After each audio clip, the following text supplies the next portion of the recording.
Good afternoon, everyone. We will get started with the sixth meeting of the Community and Protective Services Committee. To start, we will do a land acknowledgement. The City of London is situated on the traditional lands of the Anishinaabeg, Haudenosaunee, Lenape, and Attawandaron. We honor and respect the history, languages, and culture of the diverse Indigenous people who call this territory home. The City of London is currently home to many First Nations, Métis, and Inuit today. As representatives of the people of the City of London, we are grateful to have the opportunity to work and live in this territory.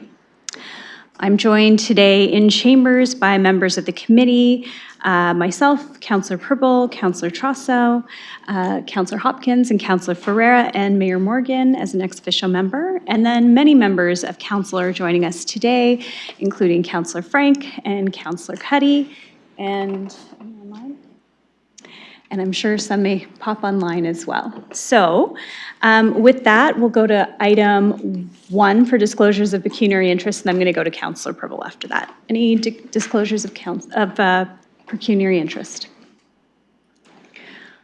Okay, seeing none, I'm going to go to Councillor Purble for a change of order. Thank you, Chair. And as you just stated, I would like to propose the change of order on the other agenda, and I would actually like to start with the point 6, which is the confidential, to start our meeting with. Thank you. Thank you. I'll look for a seconder. I have a seconder in Councillor Ferreira. Thank you. And with that, we'll just get that ready for the system. Discussion on it or no, just because it's a change of order? I'm not sure, actually. Okay, so we will open that in the system for everyone to vote. Trosso votes yes. I'll vote yes as well. We're still, I'll vote yes as well. You're jumping ahead of us. We're almost there. Hold on.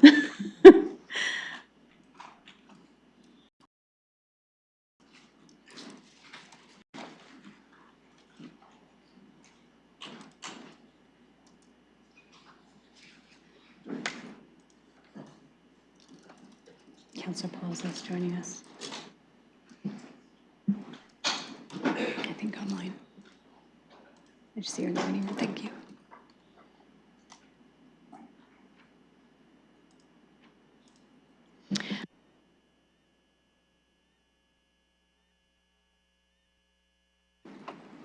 The vote is open.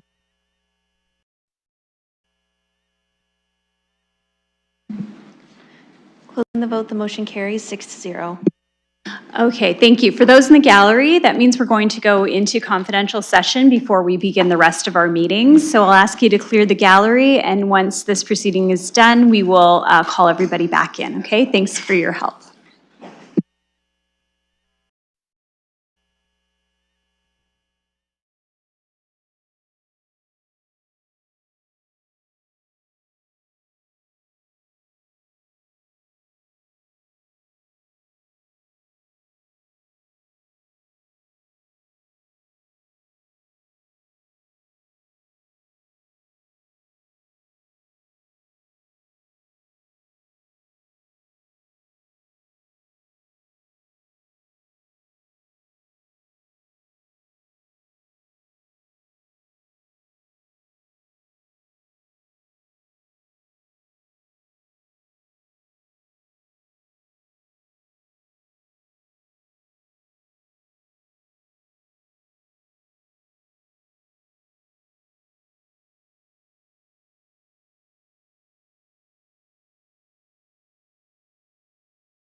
Okay, thank you to everyone in the gallery for your patience, very much appreciated. I will ask Councillor Purple to report out from in camera.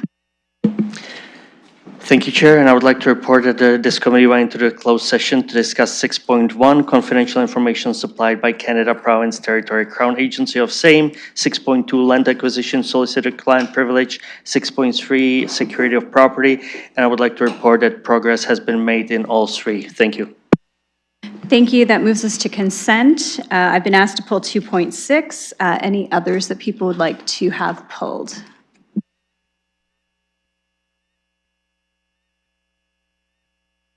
Okay, seeing none, I'm looking for a motion by committee for all the rest of the items to be put on the floor. Do I have a mover and seconder? Councillor Hopkins, Councillor Ferreira, thank you. Any discussion on these items? Councillor Hopkins. Yeah, thank you, Madam Chair, and thank you to staff for these reports, these consent items. I do have maybe a comment on, let me see now, 2.5, roadmap to 3,000 affordable housing units. It was an update that we were given. I think anything that we can do to save these units is what I heard in the report, and very supportive of that. As it relates to the 2.3, the report back on rent gear to income, the information update. I want to thank staff for the information. It looks like we have made some positive impacts given the challenges with funding and the homelessness and rising homelessness and affordable housing.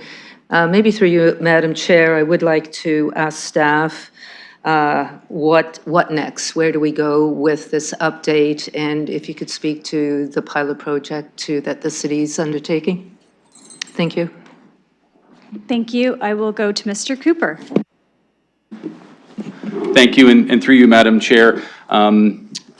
The report before committee was an update report back as we had indicated from a report in September 2024. The one piece I think the councillor asked about was a pilot project our housing stability services teams are working with right now, and our life stabilizations teams.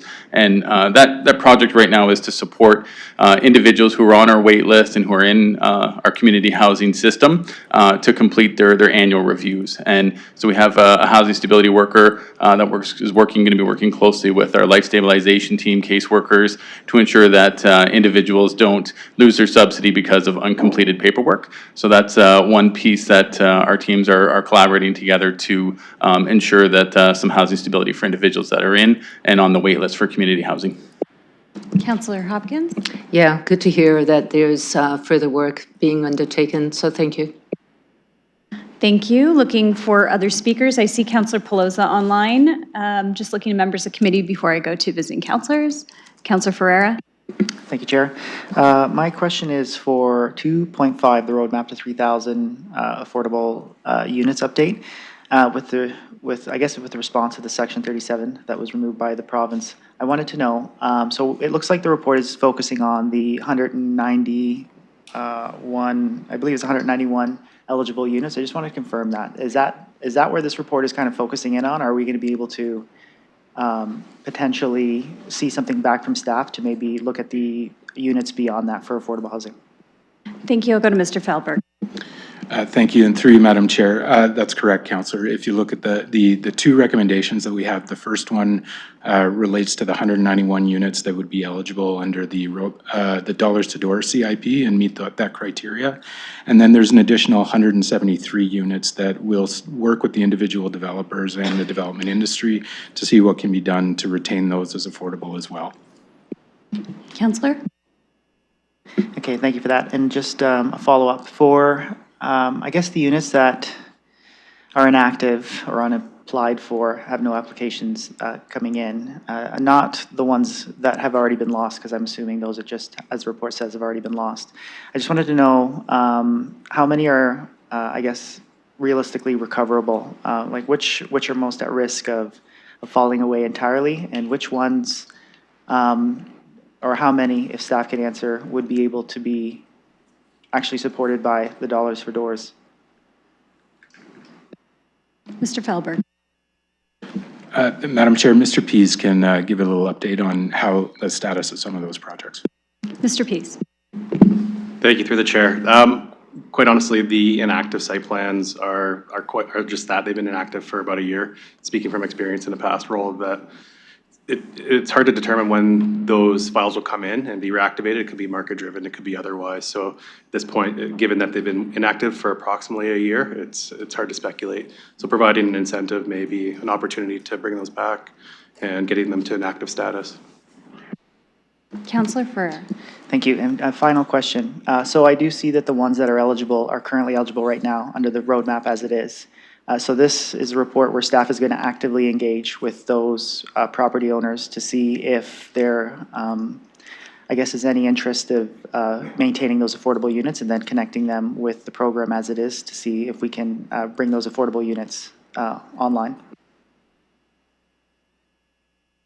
Mr. Fehlberg. Thank you, and through you, Madam Chair. So yes, that's correct. The current roadmap criteria, those properties all meet that criteria. But what we'll be looking to do is we'll meet with those individual developers and work with them to bring them on to see if there's an opportunity to provide them with the incentive, lock in that affordability for 25 years, and ensure that those projects are developed and those units are then available. Councillor Ferrer. Okay, thanks for that. I guess I would say great work for the report and kind of just making sure that the owners who have these approved applications as they are know that this exists. I would also say it's a shame that we lost the bonus provisioning. But in, I guess, the world that we're living in, we need to maintain or actually build more affordable housing as it is. So good work on that, and I'll be supportive of that. Thank you. I have Councillor Pelosa next. Thank you, Madam Chair. Just wanted to highlight the service agreement with White Oak Heritage Housing Cooperative, and a thank you to Mr. Fehlberg and his staff. This one, as the report says, was many meetings, and that was accurate. Met with them myself, and then happy to tag team this one with Mr. Fehlberg and his team, as the end of life transition is a little bit different once people do pay off their properties, and making sure that these really great mix of affordable units and RGIs, up to 37 of them, stay within our community in this well-established cooperative housing, and what we can do to support them through it to make sure that they are financially strong and viable and offering high quality residences to Londoners. So just thank you for this one. This one was behind the scenes, a lot of heavy lifting to respectfully meet with their board and their staff to make sure we got to a place that we could bring this report forward. Fully supportive of it, and just thank you to the team, as I do believe they went over and above on this one. So thank you as the ward councillor. Thank you. I will go to Councillor Frank. Thank you, and I'm coming back to item 2.5, the roadmap to 3,000. I'm just wondering if staff could refresh my memories. Dollars to Doors CIP, is that half funding? And if yes, is there a deadline to use that funding? Mr. Fehlberg. Thank you, and through you, Madam Chair. No, it's actually roadmap funding, so not funded through half. Councillor. Thank you. And so my math, if there's 191 units that could potentially get the 45,000, that could be an upset limit of 8.5 million, but we imagine probably that not all 191 will proceed. Do we have an estimate of what percentage of 191 would proceed? Mr. Fehlberg. Through you, Madam Chair. So I'd like to think that all 191 will proceed as affordable, and that's what we'll be targeting. We are aware that one of the developments is coming forward, and they're interested in it. Eats up about a third of the units that are in that 191. So we're optimistic that we'll be able to transition all of them into the Dollars to Door CIP. Councillor Frank. Thank you. And is there a cap on the roadmap funding? I guess the only concern I have in this situation, and I'm happy to have, I like having affordable housing units in mixed use buildings. I think that's an incredible use of space and good for everyone. But I'm wondering if there is a cap on the affordable or on the roadmap funding if this potential 8.5 million would be better spent, increasing the affordable housing CIP, which I hear from nonprofits say that, the 45,000 is nice, but it's not enough sometimes for them to do the math to build the buildings they want. And in which case, is it a better use of funds to use in a different CIP bucket? And so I guess I'm just wondering from staff, is there a cap on the roadmap funding? And if they think that this is the best use of that money? Mr. Felberg. Thank you, and through you, Madam Chair. There is currently no cap in the CIP for the dollars to doors, so if 100 units were to come forward, then we would fund, and they met the criteria under the guidelines, then we would fund all 100 units of that. As far as identifying whether it's a good use or not, we are still retaining affordable units in the community, and I think there's a significant benefit for us providing a host of different options across the housing continuum. Councillor Frank. Thank you. Councillor Hopkins. Yeah, thank you. And maybe just as a follow-up to Councillor Frank's questions, in the report back, will we be given all that information to council so we can understand exactly what these dollars and what the commitment is from the development community as well? Just wanting to know what we can expect with the framework. Mr. Felberg. Thank you, and through you, Madam Chair. So yes, what we'd be looking to report back is through those conversations with the development community, what we've identified as an option for that 173. We would also highlight that there is the total budget for the roadmap, what the funds have been used for, the number of units that we provided, and generally where they are. We provided a map in the February 17th update of where all the affordable projects were across the city. So those types of things would be things that we'd be bringing back to this council. Thank you. Looking for other speakers on these items. Seeing none, we'll open the items for consent, everything except for 2.6.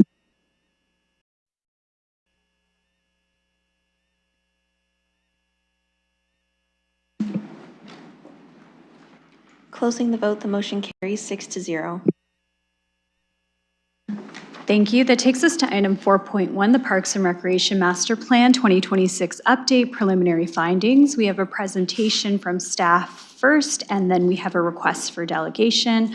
I'll deal with the presentation and then look for a request to hear the delegation, which will be online.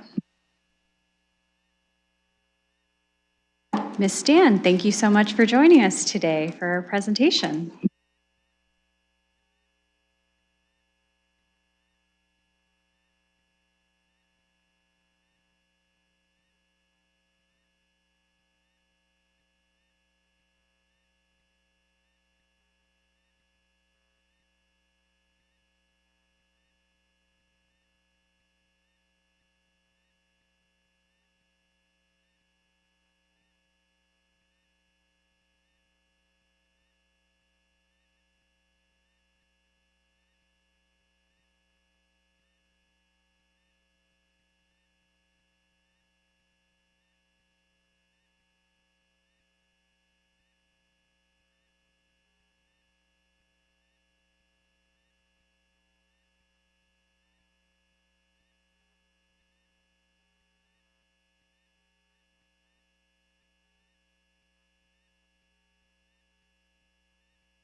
Excellent. All right, well, good afternoon, and thank you for the opportunity to present. Today, I'll be walking you through the preliminary findings of the Parks and Recreation Master Plan 2026 update. The goal for today's presentation is to summarize what we heard through the fall Let's Talk Parks community engagement, provide an update on emerging directions, and take your questions before releasing this information for a second round of public engagement. London's Parks and Recreation Master Plan serves as a strategic roadmap to guide decisions on parks, recreation facilities, and services, ensuring alignment with evolving community needs. The city last updated the plan in 2019, and since then, we've seen notable changes, including continued population growth and increased demand for parks and green space. The 2026 Parks and Recreation Master Plan update will guide the city towards 2042 and a population of over 590,000 people. It's also important to note that this work has been scoped to build on and refine the 2019 recommendations, strengthening direction on parks policy development, and updating capital priorities to inform the 2028 Development Charges Background Study. The 2019 plan is anchored in a clear vision developed in consultation with the community through the previous master plan process. Both the vision and goals, which are aligned with the framework for recreation and parks in Canada, remain consistent in this update, with a specific focus on Goal 4, supportive environments, which addresses parks and recreation capital needs required to serve our growing population. This update has involved several city departments, led by Parks Long-Range Planning and Design, and an external consulting team led by London-based Monteith Brown Planning Consultants. A great deal of research has gone into understanding community needs, participation trends, best practices, leading policy approaches, and growth requirements. We're currently in the final phase of the project, which includes sharing preliminary findings and emerging directions for public review. Throughout March and April, we've been meeting with advisory committees, and during April and May, we will be inviting residents to share their thoughts on the preliminary findings, provide input on emerging directions, and let us know if there's anything we may have missed.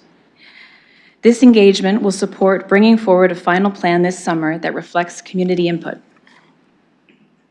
Now, community engagement has been and will continue to be a key component of this work. So far, we've heard from residents and stakeholders through surveys, open houses, pop-up consultation, and other input opportunities. Through the first round of consultation, over 2,200 surveys were completed, providing a strong foundation for future planning. The next slides provide a few highlights about what we've learned from Londoners. Now, it's clear residents value parks, trails, pathways, with nearly all indicating that they are important to quality of life. However, perceptions of safety and inclusion were mixed. About 65% feel parks are safe and welcoming. Key improvement areas identified include maintenance, addressing encampments, and increased enforcement. Now, residents primarily use local neighborhoods, highlighting the importance of proximity and walkability. The survey results highlight that the largest gap between satisfaction and importance is relating to amenities such as washrooms, drinking fountains, and other comfort features. Feedback identifies suggestions for improved access, cleanliness, and safety, and with support for more inclusive options like universal bathrooms. And there's also an interest in better winter maintenance, including cleared paths and access to waste facilities, and support of year-round use. There's a strong interest in making parks more accessible and inclusive for all ages and abilities. For example, residents are looking for more inclusive playgrounds with accessible surfaces and equipment that appeal to a wider range of users. There's also clear support for protecting natural areas, with caution against recreational uses that could compromise environmental features. And finally, partners such as school boards and conservation authorities expressed openness to collaborations that expand access to parks and green space. Now, as noted, the master plan update provides a focus on supportive environments and growth-related infrastructure. A series of recommendations have been prepared and organized into 4 key themes. I'll briefly speak to each of these and share some of our emerging recommendations. Now, the first theme focuses on modernizing how parks are planned, classified, and delivered. This includes updating the city's park classification system and applying clear design and service standards based on park type. There's also a strong emphasis on equitable access by prioritizing parkland in growth areas and underserved neighborhoods, and by aligning policies to maximize parkland dedication.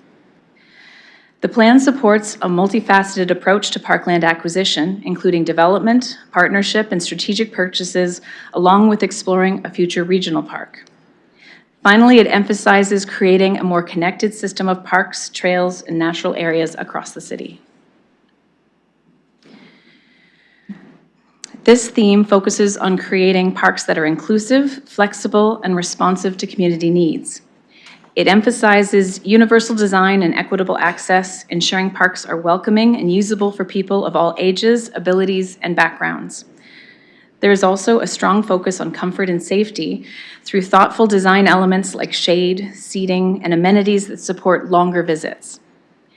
From an environmental perspective, the plan promotes sustainable and climate-resilient design, including green infrastructure and protecting ecological functions. And finally, it highlights the importance of ongoing community involvement and partnerships, including working with Indigenous communities and supporting local stewardship. This theme emphasizes planning and investing in facilities to meet current and future needs. Key priorities include maintaining service levels with population growth and addressing geographic gaps to develop the proposed 2027 to 2042 capital program. There's a strong focus on enhancing unprogrammed spaces such as gathering areas, washrooms, community gardens, and inclusive playgrounds. The plan also calls for proactive planning for emerging and specialized facilities, including off-leash dog areas and sport facilities for growing activities like pickleball and cricket. And then finally, using a population-based provision target approach, the plan promotes strategic expansion of recreation infrastructure, including multi-use recreation centers, arenas, and gymnasiums, ensuring capacity aligns with growth and community demand. And finally, the fourth theme encourages collaboration and strategic funding to expand access to parks and recreation facilities. The plan encourages partnerships with school boards, public agencies, community organizations, and private sector, such as shared use agreements and co-located facilities. On the funding side, it emphasizes financial sustainability, leveraging development charges and other tools, regularly assessing project affordability, and accelerating investments to keep pace with growth and rising costs. Now, following today's presentation, we will incorporate your feedback and launch phase 2 of our public engagement, which will seek resident input on the preliminary findings of the master plan update through open houses and online opportunities for feedback. We're targeting July 13th to be back in front of this committee to seek approval of the final master plan. So thank you for the opportunity to provide an update, and I welcome any questions or feedback. Thank you.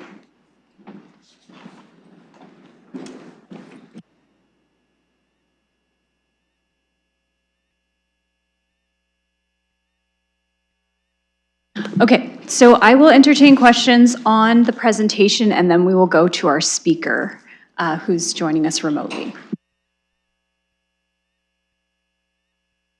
Councillor Ferreira. Thank you, Chair. Thank you for the presentation, Ms. Dan, wherever she may have gone. There she is. I appreciate the presentation. I appreciate the report. I just wanted to ask if there's any consideration about the, I guess the Canadian federal government initiative for the national urban parks, if there's any consideration for that to be part of the Parks and Rec master plan. Ms. Dan. Yes, and through the chair, I think we'd be looking for any sort of opportunities to be able to partake in any funding or other types of programs that are federally invited. One of the things that I mentioned in the presentation was the potential for a future regional park, which would be a great opportunity to take advantage of that type of program. Councillor Ferreira. Okay, that's all. Thank you for the report. Thank you for the presentation.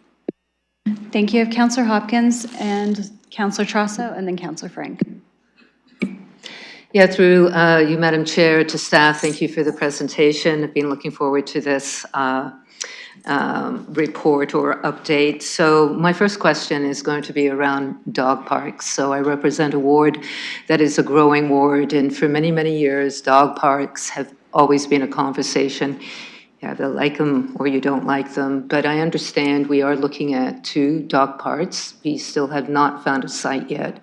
But as we go through further public engagement, I'm just wondering what the question is going to be around dog parks. Are we looking at other options, or are we going to look at the sites that we know we need with the growing population, but just want to know where we can go. I think more information that the community has when it comes to these parks is important. So thank you.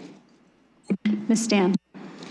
Yes, and through the chair, we had some really positive feedback, lots of information that we received from the public about dog parks. What we heard was there was a high level of satisfaction with the dog parks that we do have, but in terms of importance, it was mixed because we have folks with dogs and folks without dogs.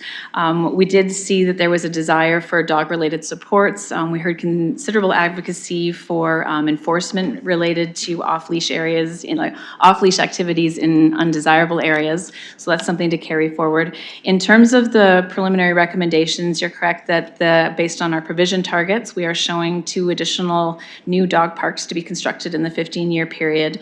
We are also exploring creative approaches to maybe address increased demand through our existing park system. So this could be done through potentially updating our off-leash dog strategy. As part of that process, we would also look at maybe identifying standards and selection criteria for new sites, and that would help us determine what are the best places to be able to site dog parks going forward. So I think through that process, we'd be able to come up with a way of determining the best locations, geographically based on those gaps. And then when it comes time to design any dog park, just like any parks project, we would go through our typical community engagement process as part of the design. Councillor Hopkins? Yeah, as a follow-up, so we're not exactly there yet. I know we've got further public engagement, so you're looking for more options. So I'm hoping the community will come out and give their feedback. I think that's really important. I understand, and I would like to confirm through you, Madam Chair, that our engagement in-person session, I think, is April 30th at Fleetway. Is that correct? Is that sort of for sure? And I know we have a virtual as well, but I do think the conversation in the community is really important. And last question, with the final report coming back, will we have more information about dog parks? I don't want to put staff on the spot, but I just want to kind of save some questions that I know I'm going to be asking at the end, asking them now. Ms. Stan? Yes, through the planned public engagement for round 2, we will be having both an online webinar and an in-person engagement. We are doing a little bit of shifting with the dates, but we'll be releasing those dates shortly and doing a media release to promote the engagement, make sure people are aware of it. But that is coming up, both in-person and online opportunities for engagement. As far as the ultimate report that's going to be coming forward to this committee in July, we'll be having a detailed section on each of the areas where we have refined or updated recommendations going forward for various features. So you'll see the full input on what we heard and what we're proposing for dog parks. Councillor? Yeah, I'm looking forward to that strategy coming to us with the off-leash dog parks. Thank you. Thank you. I had Councillor Trasso next.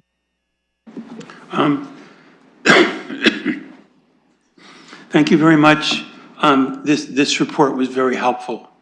There are a few gaps in it that I'd like to see filled, though, and I'm going to talk about what's not in here, but I want to emphasize that I think you've done a good job in terms of covering many of the points that I think members of the public are raising. I hear a lot of complaints about the lack of regular picking up of trash, and I think that's just simply a matter of us adjusting our budget to have more trash pickups. I don't think that is going to require a lot of capital improvements on your part. My main concern is accessibility standards. And in particular, I think that the report could have talked about AODA requirements in a little bit more detail. I think it's a potential weak point of, and again, I'm raising this by way of constructive criticism. I think there is a danger in allowing a public narrative to shift into a sort of we want accessible trails and have that be in sort of contradiction to other types of uses yeah, I'm worried about that. But in particular, what I'm worried about is our inability, and I think our failure up to now, to provide adequate public washrooms. And adequate public washrooms in a way that are accessible. not just the people based on their economic status, but based on people's disability status. And I'm hoping that when this report comes back to us, and I know that you're just basing what you're saying here on the feedback that you've gotten. My sense is there is a lot of dissatisfaction and skepticism in the disability community right now about the ability of the city to live up to its accessibility obligations under the AODA. And I would, if I don't see a lot of responses, I always wonder about that. So what I would like to urge you to do, and I'm not going to make any amendments. I think the recommendation is fine. But I just want to talk about my own particular feeling that yes, I want to see more dog parks. I do. I really do. I want to see more dog parks, and I want to see more pickleball courts too. I think we probably have to spend more money, and this is going to come up in the multi-year budget that we get into with the new council. But as an immediate, I think emergency problem, we've got to do something about accessible restrooms, because some of them are just in such deplorable situations right now where they're not even open all the time. It's a basic human right. People have the right to use facilities, and I think I'd like to see more stress on this. So with that, I'll just again say thank you very much for this report, and I hope that this is addressed in more detail. Thank you. Thank you. I had Councillor Frank next. Thank you, and I will be talking on a similar topic. Also, there will be 4 pickleball courts in Thames Park, so keep your eye out for that. Just in regards to the public washrooms, I'm just wondering, will staff also then, when all this comes back, be bringing a budget case to multi-year budget, both for capital and for operational, for items that are identified in this plan? And if public washrooms is one of them, will that come back as kind of like omnibus budget case, or will things be separated out that we could see? Ms. Dan? Yes, and through the chair, so I mentioned the Parks and Rec Master Plan is focusing on identifying those infrastructure gaps. So it has established provision targets for public washrooms and identified new ones to be installed over the 15-year period, and also established standards for how those should be going forward. Those elements are then funneled into the development charges background study from a capital side. On the operational side, it would be a separate proposal, operations strategy that would come forward and have any associated business cases with it to support those costs. So those would go 2 separate streams. But the capital side of it has been identified in terms of our needs, and that's been funneled into the DC background study. And then separately, we would come forward with a different report on any operational targets. Councillor Frank? Thank you. Yes, I think that will be very helpful. I know we've talked about public washrooms a lot this term, but I do think they are very important in the community and a great asset. So appreciate the work on the rest of the plan as well. Thank you. I have Councillor Purple next. Thank you, Sir Chair. It's a very crucial plan ahead of us, and as I stated when we started, I do truly believe that this plan will determine the quality of life of 500,000 Londoners, and I certainly hope we do get it right and we maximize our opportunities. I love the point deleveraging partnerships and funding solutions, and again, I hope we do maximize, look at all the opportunities, because that means we are going to be saving the local money from the municipal coffers. One thing is one specific one, and thank you for the timelines, and I did receive a feedback from my constituents that they did take the advantage of it, and they already provided feedback. There's one specific question which pickleball was already mentioned here, and their question is, how will be determined that, for example, current tennis courts will be potentially changed into instead of 1 court for tennis, 2 for pickleball? How will we look at this? How will we determine this? Thank you.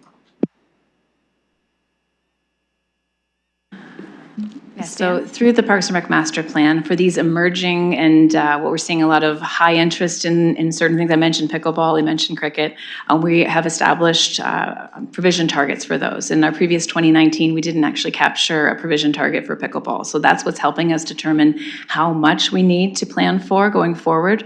In terms of ways that we would do that, either through building new or converting existing, I'll maybe pass it over to Mr. McGonigal. Mr. McGonigal?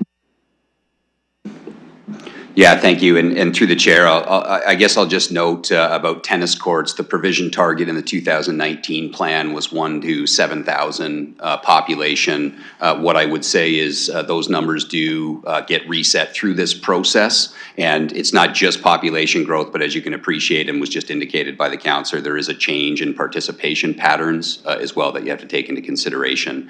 And so you will see a new pickleball provision target come forward, which the city has never had. And you will likely see a bit of a reduction on the tennis court side based on the increase in pickleball and the decrease in tennis. Thank you.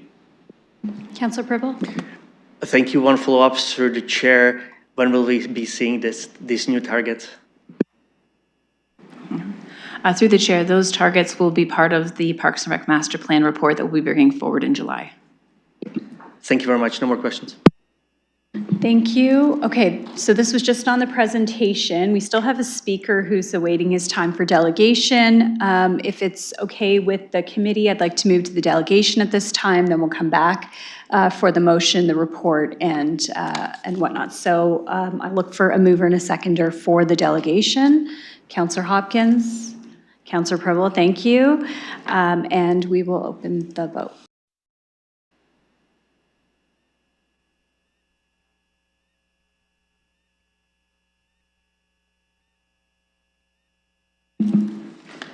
Closing the vote, the motion carries 6-0. Thank you. With that, I will welcome Mr. Galloway, who's joining us online today. Mr. Galloway, you will have 5 minutes for your delegation. I will give you a warning at the 30-second mark, and your topic is framed around the Parks and Recreation Master Plan update. You may begin. Thank you very much. Can you just confirm that you can hear me on your end? We can hear you. Thanks so much. That's amazing. Okay, here I go. So thank you everyone for the opportunity to speak about our delegation's concerns in regards to the partnership, collaboration, and inclusivity when it comes to the West Lions Skate Park consultation process. My name is Ken Galloway, and I'm speaking on behalf of London skateboard and broader action sports community. And I come to you during a time of celebration for our community. In 2024, we secured a $400,000 federal investment to deliver a 10-day skate and youth empowerment festival at the Western Fair. That same winter, we delivered a youth-led, self-funded indoor skate park pilot at Silverwoods Arena in collaboration with Mr. McGonigal. So thank you, Mr. McGonigal. In 2025, we hosted our annual Medway Open event in collaboration with Canada Skateboard, our nation's Olympic governing body. The youth empowerment-centric model we piloted it right here in London for that event is now being adopted nationally as part of Team Canada's Olympic pathway. We're also on track to see a London skateboarder compete at the 2028 Olympics in Los Angeles, which we think is pretty awesome. However, despite this great progress, our community continues to face significant and patterned barriers at the municipal level here in London, which includes the West Lions skate park consultation process. For example, last winter, this is just to illustrate the pattern. For example, last winter, our indoor skate park pilot was classified as a special interest group by the city, resulting in prohibitive arena rental fees and a $5 million insurance requirement. We ultimately overcame this hurdle through corporate sponsorship. Shout out to Handy Bros Home Comfort. And we worked with insurance experts to drive a $3 million liability reduction going forward, albeit too late to help our skaters at the time. Similarly, ahead of the 2025 Medway Open, we were denied permission to carry out a self-funded graffiti cleanup of the Medway skate park based on a city policy that did not align with our industry's best practices. Again, working with Canada Skateboard, we were able to guide the city towards a more appropriate approach for this year. For us, this points to a recurring pattern.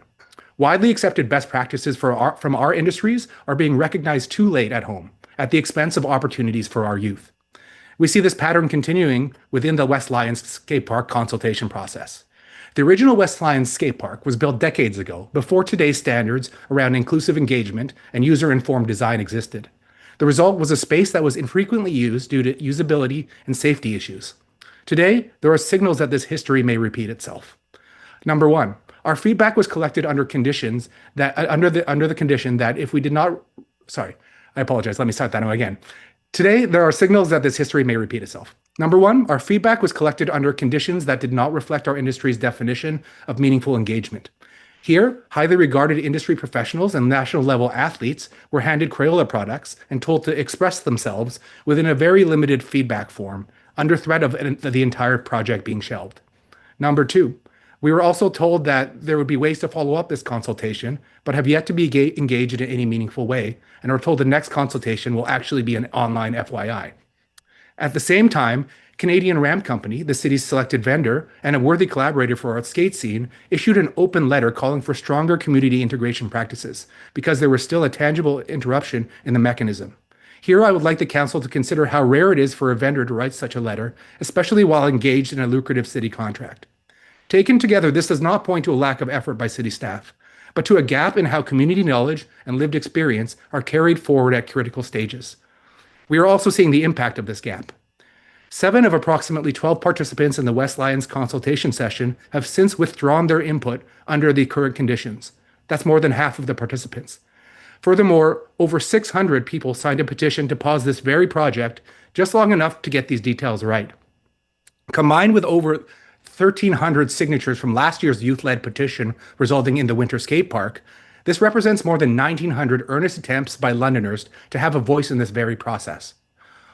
Over 19 is nearly on par with the 2,200 responses gathered through the entire master plan survey, and an astronomical number compared to the dozen or so voices that the city-run consultation elicited to arrive at its current findings, of which, of course, more than half have withdrawn their feedback. Yet, as we understand it, none of these inputs, including the letter from the city-hired vendor, nor the feedback withdrawals, are captured in the project's reporting. That's why, as the Parks and Recreation Master Plan moves forward, we are asking the city to pump the brakes on the West Lions Skate Park project only and install a credible representative advisory mechanism for skateboard and action sports infrastructure. This mechanism is already well established and precedented in other municipalities.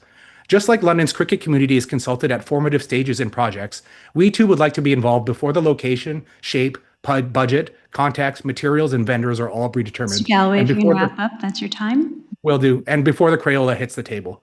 We offer this not as a replacement for the city's public consultation, but as a complement to it, while helping to ensure that over 1,900 voices don't go unheard, while now nearly $1 million of taxpayer money is spent in our names. Thank you again for the consideration of this matter. Thank you. Okay, committee, we have a report in front of us with the Parks and Rec Master Plan. Included in the package, you'll see a motion to receive the staff report, that Civic Administration be directed to undertake further community engagement on the preliminary findings, and also that includes the presentation and the verbal delegation from Mr. Galloway. So I'm looking for a mover and a seconder, and then discussion on those items. Mayor Morgan, Councillor Hopkins, thank you, and I will look to committee first for a discussion on this item. Councillor Trasso. I was hoping not to come to you today with proposed amendments, but I'm finding it difficult. Could I ask perhaps Ms. Scheer, since you would have transit and the master mobility plan, how does skateboarding fit in with people's mobility as an alternative active transportation device? Ms. Scheer? Thank you, Madam Chair. Generally speaking, skateboarding as a transportation device can use places that are designated for kick e-scooters as well as bikes. So they're welcome in our bike lanes. The project that is being discussed, however, is related to a small neighborhood park improvement project as part of the Neighborhood Park Improvement Fund that was championed by Mayor Morgan in West Lions. So it is related more to a stationary activity. Councillor Trasso? Yet having that type, through the chair, yet having that type of recreational activity would encourage, I think, overall the use of this alternative transit device. So transportation device. So while I see what you're saying, I do want to make sure that we're not doing anything at all to potentially prejudice this mode of transportation that's largely used by youth? Is it the case that they start on skateboards and then go to e-scooters and then perhaps bicycles? Or do people stay on skateboards as a mode of transportation in the long run? Ms. Chair, and then we'll try to, Counselor, bring it back to the Parks and Rec Master Plan. Thank you, Madam Chair. I don't believe we have any data about the transition between various types of active modes of transportation, nor a correlation between those who use action sports, which is, the ramps and those sorts of things provided in skate parks, and their choice of active transportation or motorized vehicles. Could Mr. Galloway Trust. answer that question for me? Counselor, Ms. I'd be happy to. I'm sorry, Mr. Galloway, we're not having a back and forth discussion. This is only a delegation at this time. So, Counselor, our questions are directed at staff related to the report. Well, I tried to direct it at staff. And we have somebody with us who knows more about skateboarding, so I think it's a reasonable question to ask. And Counselor, I am directing the questions to staff on the Parks and Recreation Master Plan at this time, and you can definitely take your conversation offline with the delegation after the fact. Well, I find that unacceptable. I really would like to have this question answered, and I'll just raise it at council again, and I will make it a point to talk to Mr. Galloway between now and the council meeting, because I think that this is something, we've adopted the Mobility Master Plan, and that is not something that's just in a different silo than the Parks Plan. We have to look at all of these things as an integrated whole. So I'm sorry I can't ask Mr. Galloway that direct question today, but I will be in touch with him. Thank you very much. Thank you, and I will look for other speakers on the plan. Mayor Morgan. Yes, so first let me add my words of thanks to staff for the work that they've done on pulling together the plan. There is one piece, and I won't echo what some of my colleagues have said. There is one piece that that I think is really important, and that's under B in your presentation. You talked about designing the spaces. Part 3 was keep engaging communities in park design and stewardship. So for me, a couple of our colleagues talked about pickleball. That's because there's a lot of people in this city talking about pickleball, right? So we're going to shift and we're going to devote some of our resources. So during the course of this term, I've spoken to about 70 schools, a lot of them grade 5 classes, and they don't talk about pickleball as much. They talk about some other things in parks. And so I know with the Neighborhood Parks Improvement Fund, we tried very hard to engage with local communities to say, you're the users of this space. What would you like to see in it? And I think we've done a good job there of aligning them. And I think, so this piece is really important to me because we may have to reach out in a little bit of a different way to the youngest users of our parks and recreation spaces, because they don't really say things like pickleball. They say, this thing is boring and this thing's exciting, and they talk about the actual features. And for me, it's been very illuminating when they ask me questions about, can you make my park better? Or I say, well, what would you like to see in it? And we may have just upgraded a park in a way that is just slightly different from what their vision of the kinds of things that they'd like to see in there. And in some cases, it's even lower cost ways to do things, but with different creative features. So I think if we can take the kind of approach that we did with the Neighborhood Parks Improvement Fund and say we're going to make upgrades to parks, and I think during this term of council, we've done about 250 projects in parks, done 23 with the additional fund. As we continue to do projects, the more that we can get into reaching out to some of the voices that maybe don't know how to come to a public participation meeting or fill out a survey. I'd really like us to partner with school boards or community associations or even neighborhood groups in different ways to get some of those youngest voices involved in the design of their parks. Doesn't mean we're not going to, I don't want to do less pickleball. People get really upset with me if I just do that. But I do think that there's ways that we can approach some of we may be building a playground. The features in that playground matter to the kids who live in that neighborhood. So whether it's 2 baby swings and 3 adult swings or larger kid swings, I say adults because everybody likes swinging, those ratios are what create a lineup or not at some of the features. And so great job on the report, but in the future, I really like part 3 of B, because I think that if we stick with that, we're gonna create really dynamic spaces that all members of the community love and continue to love. Councillor Hopkins. Yeah, thank you to the mayor. I'm happy to second the motion as well.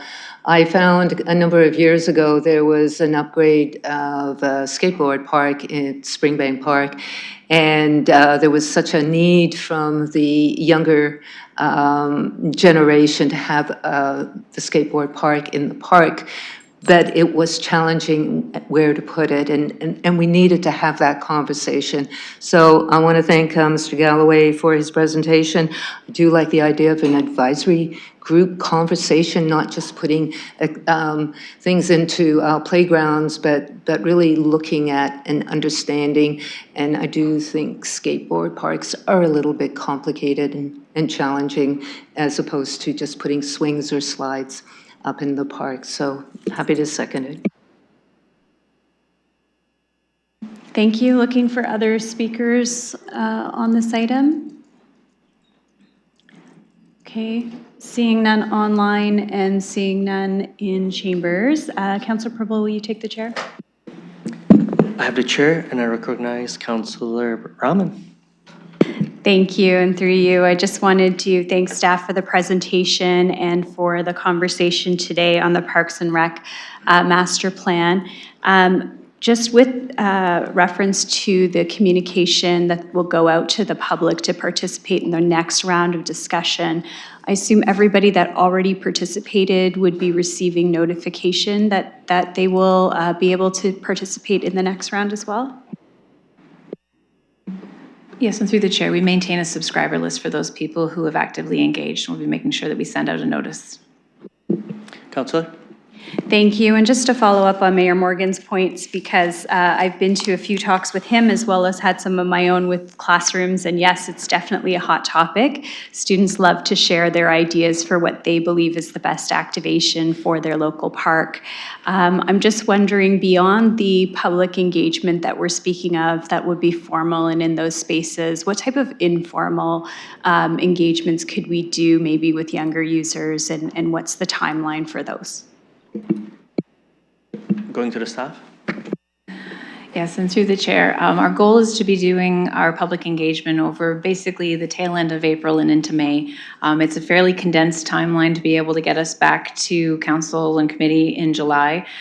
We are coming back to, not go back to first principles, but just to make sure, is there anything that we missed? But I'm sure we can work with our communications team to maybe find a creative way to get to different ages. That was one of the things that we definitely heard throughout our engagement, was that people wanted parks to be for all ages and abilities. They wanted us to not just look at certain age sectors, also finding amenities that allowed them to stay in those spaces longer, like shaded seating areas, things like that. So those are the types of things that we would love to get a little bit more feedback on. Councillor? Thank you. Well, I look forward to participating, to hearing more and sharing it as well online with respect to how we move forward. The other thing I wanted to mention is as this plan evolves, do we see that having more engagement with community members with maybe very targeted sporting activities will take place on a go-forward basis? And going to the staff? Yes, and through the chair, with each of our different individual parks projects, we do have an engagement process where we reach out and provide early concepts, get feedback from the residents and from people that are interested, particularly when we're dealing with specialized sports type amenities and recreational facilities. So that's something that we'll be continuing to do. Thank you. Those are all my questions. Thank you, and I'm returning the chair back to you. Thank you. Once again, final call for speakers on this item. Okay, seeing none, we will open the vote.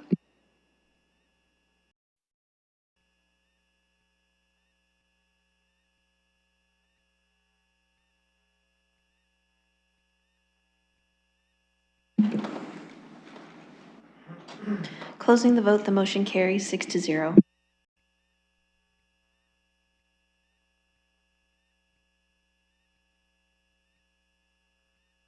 Okay, thank you. That moves us to item 4.2. 4.2 is the report back, the basic needs and pathway option, feasibility of contract, extension 519 Umbrella Relief Programs, Inc. We have a number of delegation requests, including Ms. DeBlair, Ms. Ferguson, Horrell, and then Riley from Pillar Nonprofit. With that, what I'd like to do is I'd like a motion to hear all the delegations. So I'll look for a mover and a seconder for that motion. I have Councillor Trosso and I have Councillor Purple. Thank you. And we will, just a moment, we'll open the vote on that.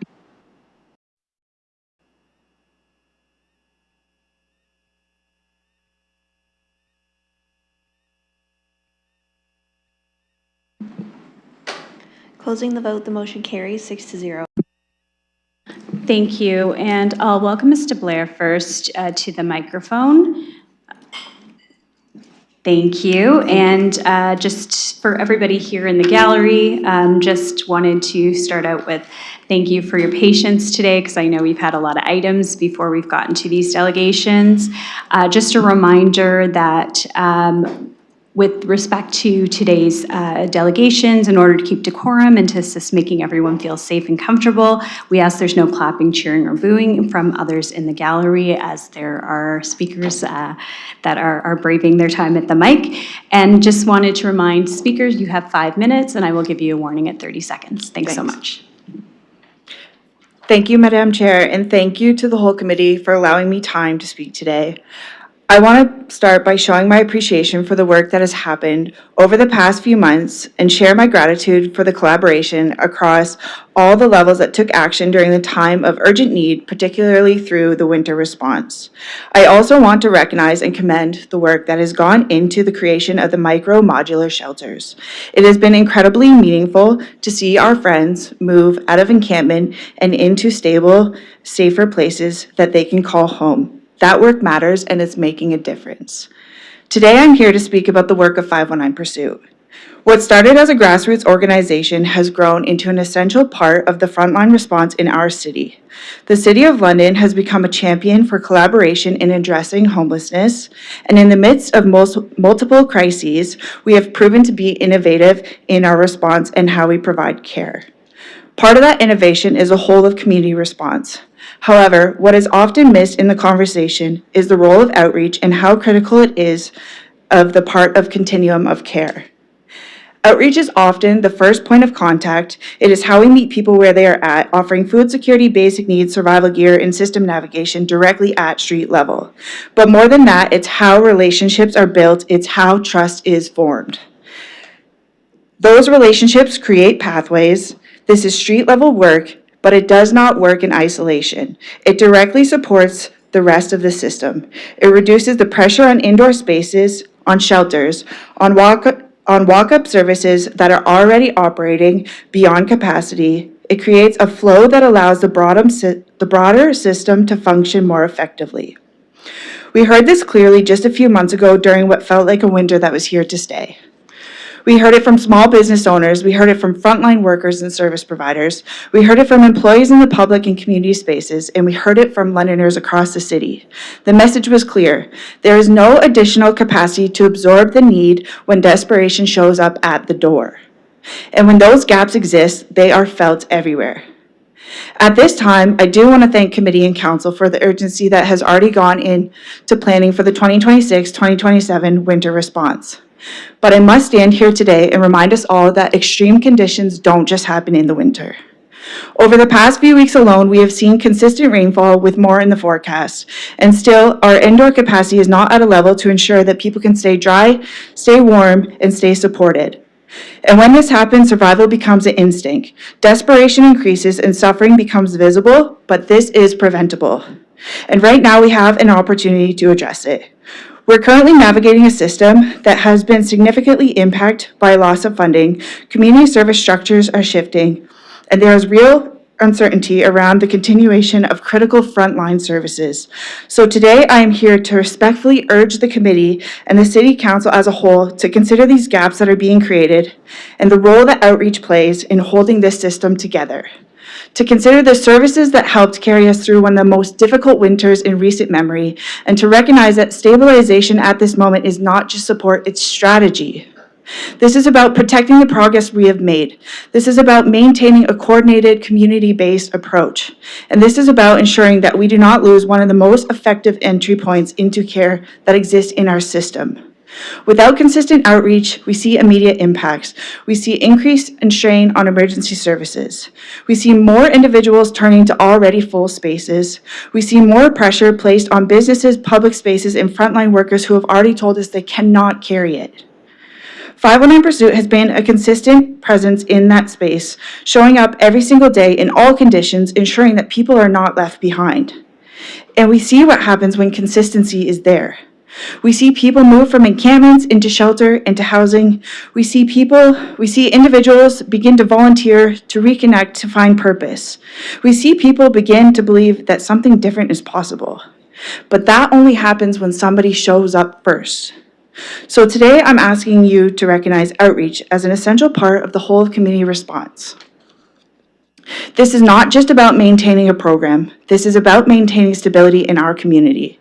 It is about preventing further strain on systems that already are at capacity, and it's about continuing to move forward together as a city that has committed to collaboration, compassion, and action.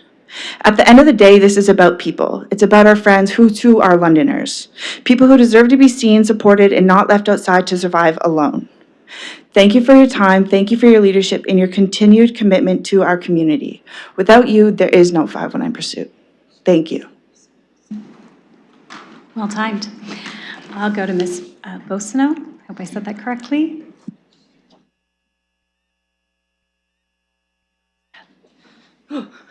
Thank you for joining us. Once you get your mic adjusted. Thank you. Wonderful, you have 5 minutes. Awesome. Thank you so much for allowing me to be up here and speak with all of you today.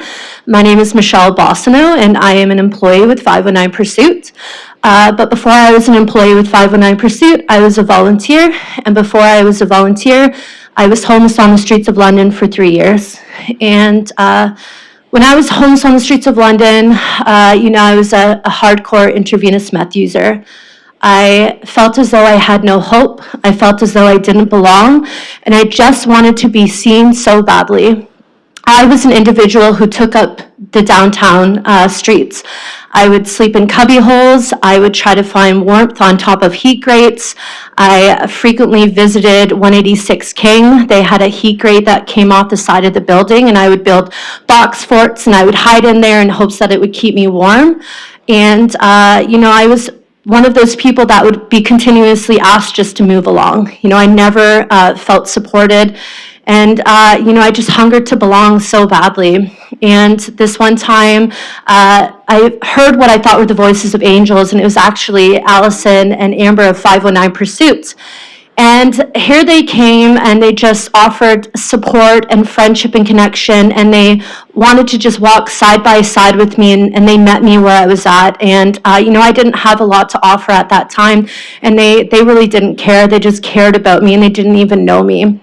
And for my entire life, I'd always been told, well, maybe, or I would get my hopes up and it would just be like absolutely destroyed. And when Allison and 519 Pursuit told me like, hey, we would love to come and see you tomorrow, where are you going to be? And I would tell them, and they would always show up no matter what condition. They would always, and it's going to make me emotional, they would always show up for me. And at the worst time of my life, I was sleeping on a heat grate at the corner of Dundas and Wellington. I had been there so long, living in my own filth. I had flesh-eating viruses, and, I just wanted to die. I had become part of the sidewalk. I had been there so long that folks trying to get to their bus stop would walk over me to get to their bus stop. And because of the friendship and the connection of 519 Pursuit, it started to change the narrative in my head. And I knew that, I needed to do more with my life. I needed to seek out something better for me, or I was going to die there. I wholeheartedly believed that I would be dead there if it wasn't for the change in the narrative and my thinking from this incredible friendship that I had built. When I lost my mother, I found it over Facebook, and I missed her funeral, and it was a month later. And the first person I went to go see was Allison. And my mother used to always take me out for dinner on my birthday. Well, 519 Pursuit and Allison take me out for dinner on my birthday now, right? Like that wholehearted friendship and just being okay with myself I got from this organization. And now, you know, I get to be that person for my friends on the street now, right? Like I get to show up and I get to spread hope and I get to spread friendship, and I can say and I can shout this from the rooftop, like there is hope and you do belong and we do care about you. And it's such an incredible organization. You know, I guess I'm a little biased, right? Because I work for them, but they truly saved my life. And, you know, on April 25th, I'll be celebrating 4 years clean and sober. Thank you. And thank you. And that's in huge part with this friendship and just that feeling of belonging. And I couldn't see myself, you know, anywhere else now, right? Like this is where I belong. And so I just so grateful that I get to be here and share that. Thank you. Thank you. And appreciate you taking that time to share your story with us as well. I'll go to Ms. Ferguson, to M. Ferguson next.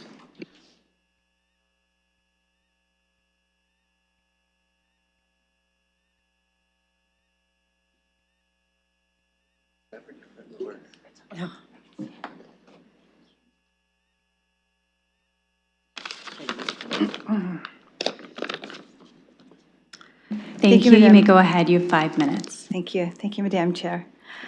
My name is Michelle, and I'm speaking today as a volunteer with 519 Pursuit, but more importantly, as someone who has witnessed firsthand what happens when people are left without support in our city. Thanks. London currently has over 2,000 unhoused individuals, and across Canada, more than 235,000 people experience homelessness each year. These numbers are not just statistics. They represent real people who are struggling to survive in conditions most of us cannot imagine. Rising housing costs combined with inadequate social assistance from programs like Ontario Works and ODSP have made it nearly impossible for many individuals to secure even the most basic of housing. For some, living in a tent or a car is not a choice, it's the only option left. Through outreach, we have met people who are even elderly, sleeping in their vehicles, individuals who are paralyzed and exposed to these elements. Far too many who have suffered amputations due to untreated frostbite due to lack of resources available to them. These are extreme preventable outcomes that continue to happen because the system is overwhelmed and under-resourced.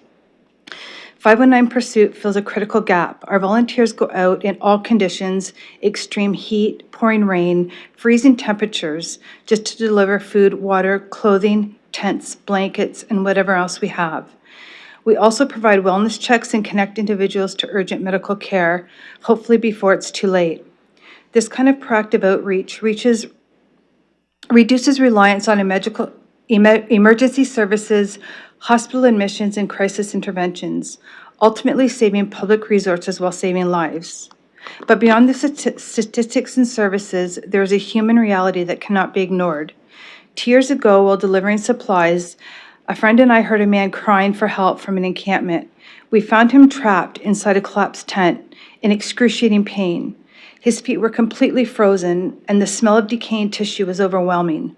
No one else had come. No one else had checked on him. He was completely alone and unable to walk. We called for help, and emergency responders, along with London Cares, arrived. I firmly believe that if we had not been there at that moment, he could have died. Sometimes one small act is the reason someone survives. That is what outreach does. It reaches people before they become another statistic. Now, imagine that moment never happened. Without outreach, there is no one walking through these encampment areas, no one finding people before infection turns fatal, before hunger turns desperate, before hope disappears completely. Programs like 519 are not optional, they are paramount. Many individuals we, 519 Pursuit, serve have experienced years of stigma and rejection. They are often treated as if they are invisible or undeserving of care. Yet something as small as a kind conversation or a handmade bracelet can remind them that they do matter and people do care. These moments build trust, and that trust is what allows us to support people in so many meaningful ways. Shelters alone cannot meet the need. They are frequently at capacity, and when there are no available beds, people are turned back outside into unsafe and often life-threatening conditions. Without outreach programs like 519, there's no consistent safety net. If funding for 519 pursuit is denied, the consequences will be immediate and severe. There will be fewer wellness checks, fewer interventions, and more people suffering without support. Emergency services will face increased strain and preventable medical crises will arise. Most importantly, lives will be lost quietly and unnecessarily. This is not simply a budget decision, it's a decision about what kind of city London chooses to be. Do we accept a reality where people freeze, go untreated, unfed, and die alone? Or do we choose to support the organizations that are actively preventing that outcome every single day? 519 is not optional, it is vital service for these people who have nowhere else to turn. And I ask you to sit with this for a moment.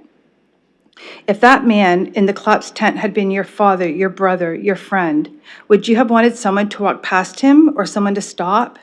Because that is the choice in front of you now. Funding 519 means choosing to stop, choosing to see, choosing to save lives. Please do not look away.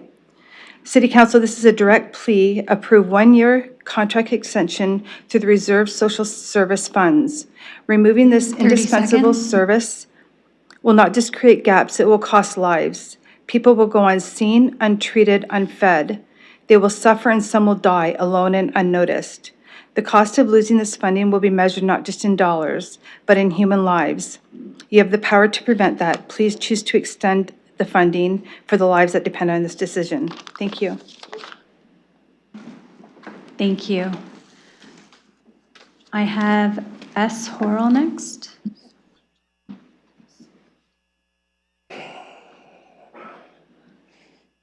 Hi there, you can begin, you have 5 minutes. All right, thank you very much.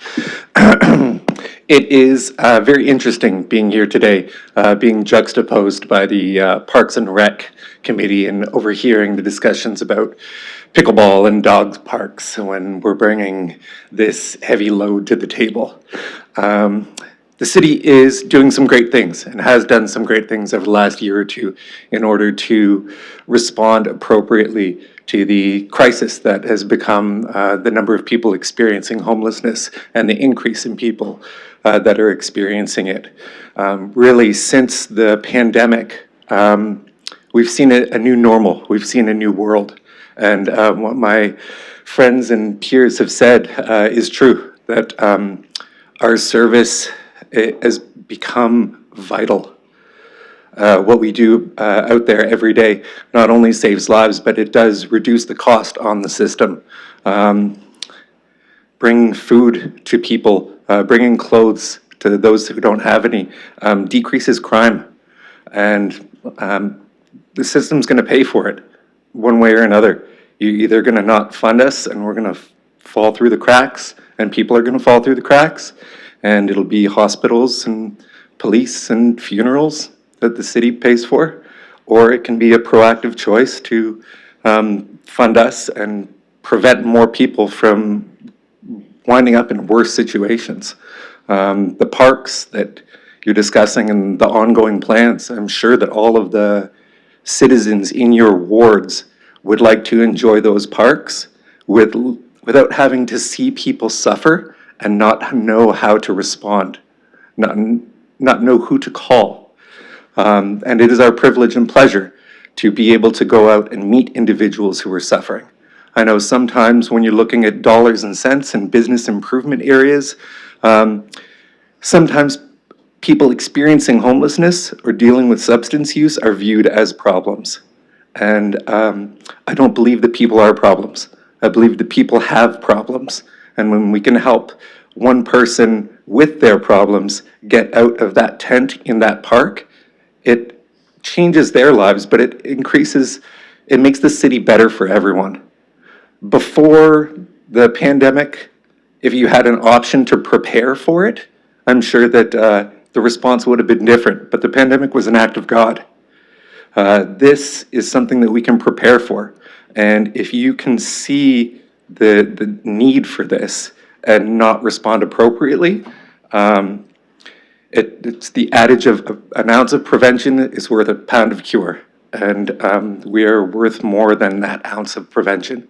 So in the last year, we've had a great opportunity to collaborate with the city's coordinated informal response team and with London Cares.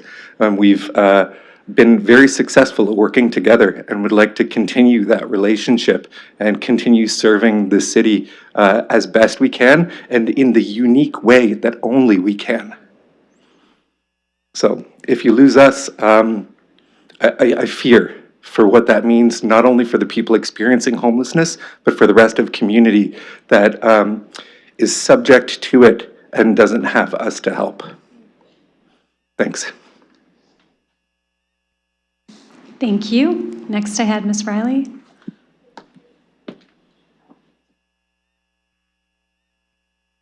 Hello. Please go ahead. You have 5 minutes. Good afternoon, Chair and members of the committee. My name is Melanie Riley, and I'm the Vice President of Fund Development and Member Services at Pillar Nonprofit Network. Pillar is a network of over 250 nonprofit organizations, charities, and grassroots groups across London and Southwestern Ontario. We work to strengthen the sector and support a more coordinated, effective system of care in our community. I'm here today to express our strong support for the city's recommendation to continue funding outreach services through 519 Pursuit, and to support the direction outlined in the Mayor's and Councillor Remen's letter to this committee. At its core, this is about continuity of service. Outreach services are not optional. They are foundational. They are the front door to the entire system of care. Organizations like 519 Pursuit, London Cares, ArcAid, and others provide food, water, basic necessities, and human connection. They are often the first point of contact for individuals who are disconnected from formal systems of care. And that connection matters, because trust is the gateway to everything else: housing, healthcare, and long-term stability. Without that trust, the rest of the system cannot function as intended. Over the past 9 years, 519 Pursuit has evolved into a critical part of London's outreach ecosystem, working alongside shelters, healthcare providers, and community agencies to strengthen the overall response. And the need is clear. City data shows hundreds of individuals are currently unsheltered, with overall homelessness exceeding 2,000 people in our community. Demand for outreach increases in warmer months, and as of March 31st, that funding that supported this work has ended. So the question before you is not whether these services are needed. The question is, how do we ensure they continue without disruption? We support the proposed interim funding approach because it recognizes an important reality. Municipalities cannot carry this responsibility alone. The recent federal announcement of renewed funding through the Unsheltered Homelessness and Encampments Initiative is a clear signal that this work must continue. The province must also be part of this solution. All orders of government have a role to play. And just as importantly, we encourage continued coordinated advocacy from the Mayor and Council to federal and provincial representatives, both directly and through sector tables such as Big City Mayors, the Federation of Canadian Municipalities, Association of Municipalities of Ontario, and the Association of Local Public Health Agencies to ensure sustained long-term investment flows to communities like London. Because when outreach services are interrupted, the impacts are immediate and far-reaching. Pressure increases on emergency services, police and paramedic services, hospitals, shelters, and the broader system. Encampments grow. Opportunities to connect people to housing and supports are lost. And most importantly, people's health and safety are put at risk. Lives are quite literally dependent on these services. This is not only a matter of compassion, it is also about the kind of city we want to be. A city where no one is left behind. A city where public spaces are safe, welcoming, and vibrant for everyone. A city where we invest in coordinated, effective systems that respond to complex challenges with dignity and care. We encourage the community to view this decision not in isolation, but as part of a broader approach and outreach ecosystem that must remain stable and well-resourced. Sustained, reliable funding shared across municipal, provincial, and federal governments is essential to maintaining that system. Pillar sees firsthand the role these organizations play and the strain that they are under. We urge you to support the continuation of outreach services, endorse the interim funding approach, and continue to use your voice to secure long-term, sustainable investment from other orders of government. This is how we ensure our system holds and how we build a city where everyone has a place to belong. 30 seconds. Thank you. Thank you. Okay, that concludes our delegations that were in the agenda. I will go to Mayor Morgan to begin moving a motion on the floor. Sure, and would you like me to read the motion before I provide some comments? Sure. I'm willing to move, and Councilor Rahman's willing to second, that Civic Administration be directed to allocate interim funding from the Social Services Reserve Fund for a period of April 1st, 2026 to March 31st, 2027 to support continued services for individuals experiencing unsheltered homelessness as follows. A, up to $25,000 per month for 519 Pursuit, Umbrella Relief Organization, and B, up to $60,000 per month to Arcade Street Mission Services. It being noted that total funding be capped at $350,000 with an expectation that any funding received through the Unsheltered Homelessness and Encampments Initiative or other provincial or federal sources be retroactively applied to reimburse the city, and that funding organizations meet applicable program requirements, including the use of homeless individuals and families information system, the HIFA system, where required. Thank you. And to that, we'll also add the delegations and all those that provided communication on the agenda as well. Just to clarify, in that letter, it highlighted option 3 as the option out of that report. So just making sure that that language is captioned in the motion as well. Thank you. And I will go back to you to speak to the item. Sure, I'll also time myself, Chair. So let me just give a little bit of background and say some things, and I'm going to try to do this in 5 minutes. Before I had a chance to meet with Prime Minister Carney in preparation for the Big City Mayors meeting, I had a meeting of all of the frontline agencies who utilized the Emergency Treatment Fund in the city, the funding that was going to end and did end at the end of March, to talk to them about the impacts that it would have on their organizations and the work that they're doing in the community. That information was really instrumental in our advocacy approach federally, as was just described as Pillar, is really critical to long-term sustained funding. The federal government put a significant amount of dollars on the table because they recognize that this is a need, not just in our community, but many communities across the country. Our advocacy approaches, and I do have to give a ton of credit to the Mayor of Montreal, one of my colleagues in the Big City Mayors Caucus who took the lead as I chaired the meeting, was very well received by the government. It's unfortunate that the funding did not align. So the funding got renewed. The government's now going to put $125 million into the Unsheltered Homelessness Encampments Initiative. But we don't know how that's going to flow yet, or the timing of how that's going to flow. What we can expect is that we know a number of communities who are utilizing this fund, agencies like you heard from today and others, who could benefit from continuing those services. And I think it's reasonable for us to expect that communities that were providing those services will have the chance to continue at least a portion of them for a period of time with the new funding.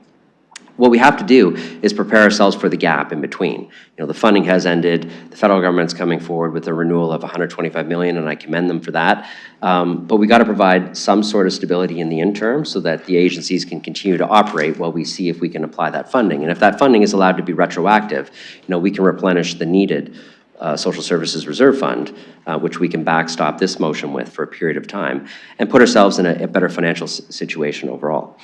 So that's essentially what this motion is trying to do. Let me say a couple of things. The first speaker talked about the micromodular site. So I want to commend what you said, because that site is not successful without outreach being a component of it. The way that we're able to identify people who this site is right for, and it is not right for everybody, we have a variety of shelter and housing options, is by the work of CIR teams and partner agencies who are out there doing outreach, who can identify individuals and who can say, we found someone who this is the right type of housing for. So the success of the micromodular site and the individuals living there is a function of some of the outreach that we're doing in this community, because we can identify individuals that are right for the different sites.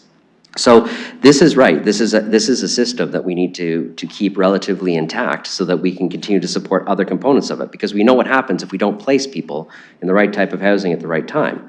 They're not successful in that housing, and it can actually cost us more money in the long run. So that's the first piece. The second piece is I want to commend Pillar for their comments. I know that there are people here today saying, we got to put our money on the table, and I'm willing to do that. But I need your voices, federally and provincially, for sustained long-term funding. We got a million things we have to do municipally. We got a million things within our sphere of jurisdiction we got to do municipally. And this is a shared area of jurisdiction, one actually that some would argue isn't actually traditionally our area of jurisdiction. And so your advocacy on not just making the Unsheltered Homelessness Encampments Initiative permanent, or topping up programs like Reaching Home, which is federal operating dollars we can use, but also advocacy on HPP funding at the provincial level. With sustained and long-term funding pots, we can actually do better work in the long run on this. And even Reaching Home, although I commend the federal government for extending it, which is billions of dollars of relief across the country. We know that the parliamentary budget officer says it needs to be more money, and that money ends at some point. So the advocacy doesn't need to start at the critical time in the future, a couple of years from now when it ends. It needs to be now, where we can say these dollars are being used in our community. They're critical to us being there. And that's the work that the big city mayors are actively doing across the country. And so although we are really easy to access, people can stand in our gallery and they can speak to us and say, backstop this program because the federal government isn't doing it anymore, or the provincial government isn't. But really what we need is, and we can consider those things like we are today, but really what we also need is your advocacy at those other levels of government standing alongside us saying, these are really critical dollars for communities, not just here. Because if we care about the people who are unsheltered in this community, we care about them across the country, and we need a strategic provincial and federal plan with adequate dollars to make this successful. And I know my time's up, so thanks. I have Councillor Hopkins next on an amendment. Thank you, and thank you to the mayor for his advocacy. I would like to put forward an amendment. Maybe I can read it first, and then if I can speak to it. I have it as E, that civic administration be directed to re-engage with the agencies under the UHEI and Emergency Treatment Fund to explore service opportunities. I'm looking for a second. Thank you, and I will second that. And you may go ahead and speak to it. Yeah, thank you. And maybe I can make all my comments at once, because I am supportive of this motion. It is interim funding. I appreciate the advocacy the mayor has done. I also think it's really, really important that the community speak. Thank you for being here this afternoon. It's really important that we hear the importance of outreach in our community, what you have to offer, what you have done, and developing a trust relationship. So thank you for that. I know the federal government is announcing some funding to go to this area, and I would really encourage staff to continue the work with the providers in the community to come up with the opportunities to take advantage of this funding. So with that, I'll give up my time. Thank you, and I will look to other speakers on the amendment, and then we'll go back to the main motion. On the amendment, Councillor Ferreira? We didn't move the main motion, or we didn't move the staff recommendation, we moved. That's correct. Right, so the amendment to this, okay. So I guess I just want to clarify, re-engage with agencies under the Unsheltered Homelessness Encampment Initiative and Emergency Treatment Fund to explore service opportunities.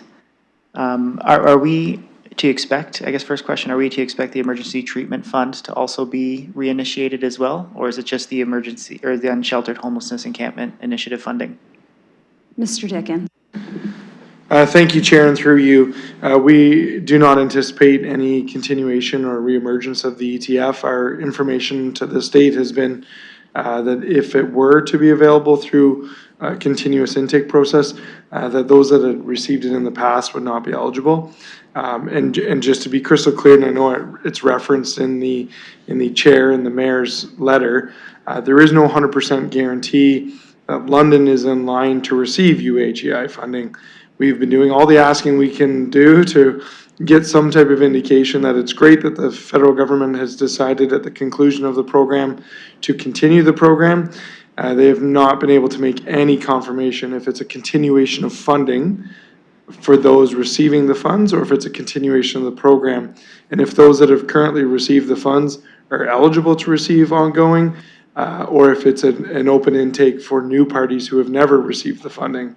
And it sounds like that discussion will happen between the transfer of the program from the federal government to the province, and the province will determine the criteria and the application process, as well as the selection process.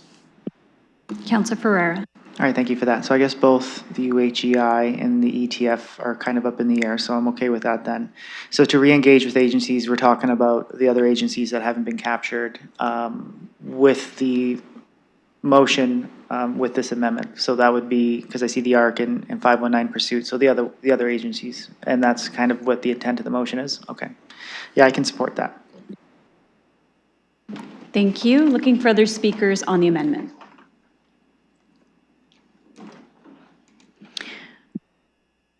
Seeing none in chambers and none online, we will open the vote on the amendment.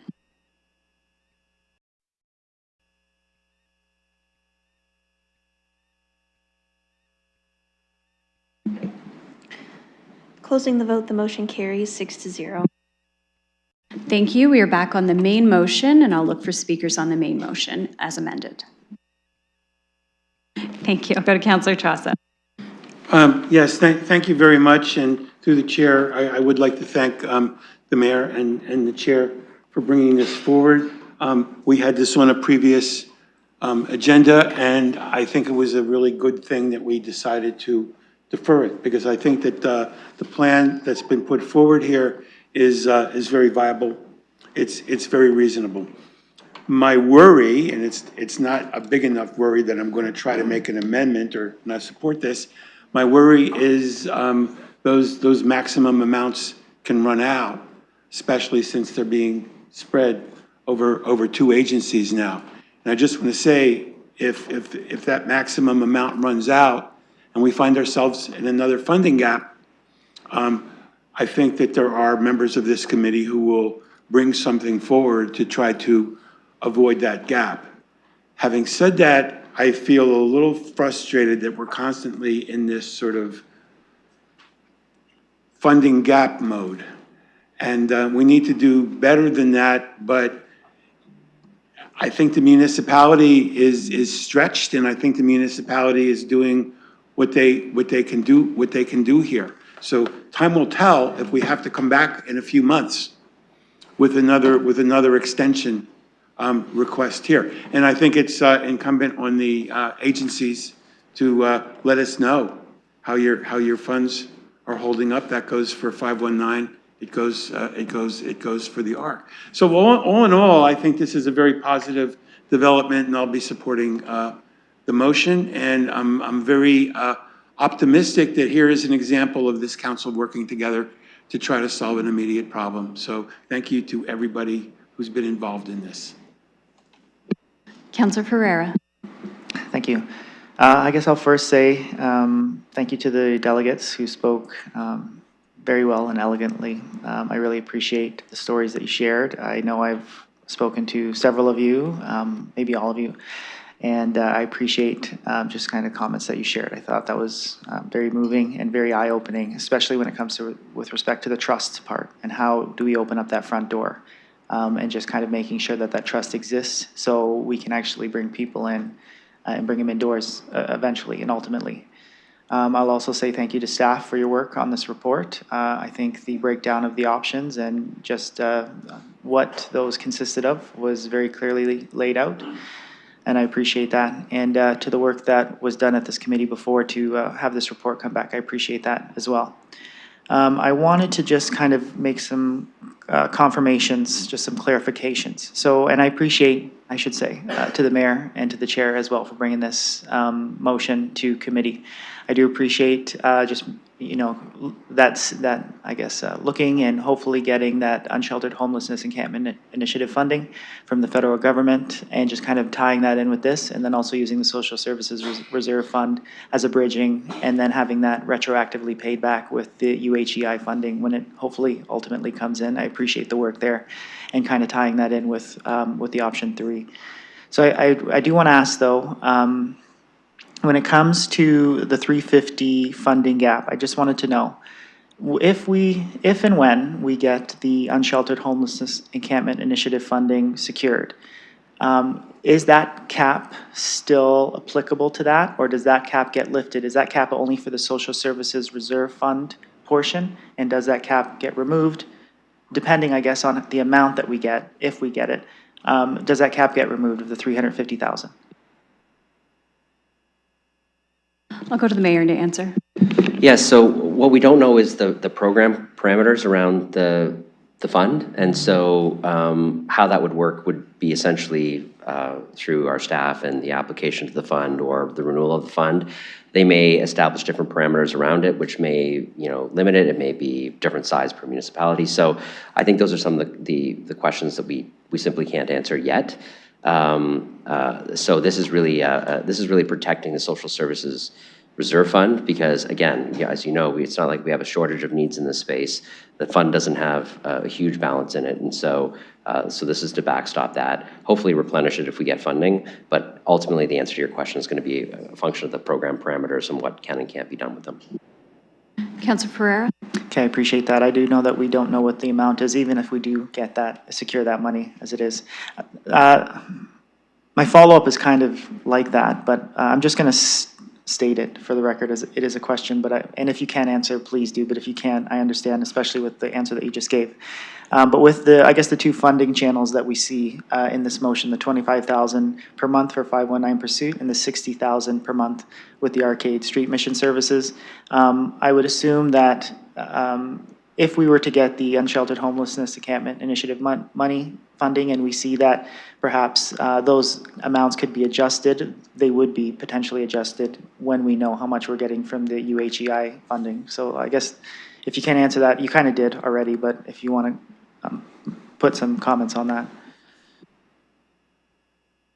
Thank you. I might just go to staff just to clarify, because my understanding it's going to be an application process. So at the time that an application process potentially opens up, that would be an option for those organizations to then come forward with their ask. And that would be the place for the figuring out, I think, of more of those numbers related to the ask. What we did was we worked on the motion to address what had been put forward as the ask for option 3, as well as the letter from Arcade.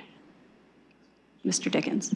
Thank you, Chair, and that's correct. We need to see the details of what the application is, if the criteria changes, if the scope that the provincial government wants to see these funds go towards versus what the federal government wanted to see those funds go towards. It's highly possible those could be two different things.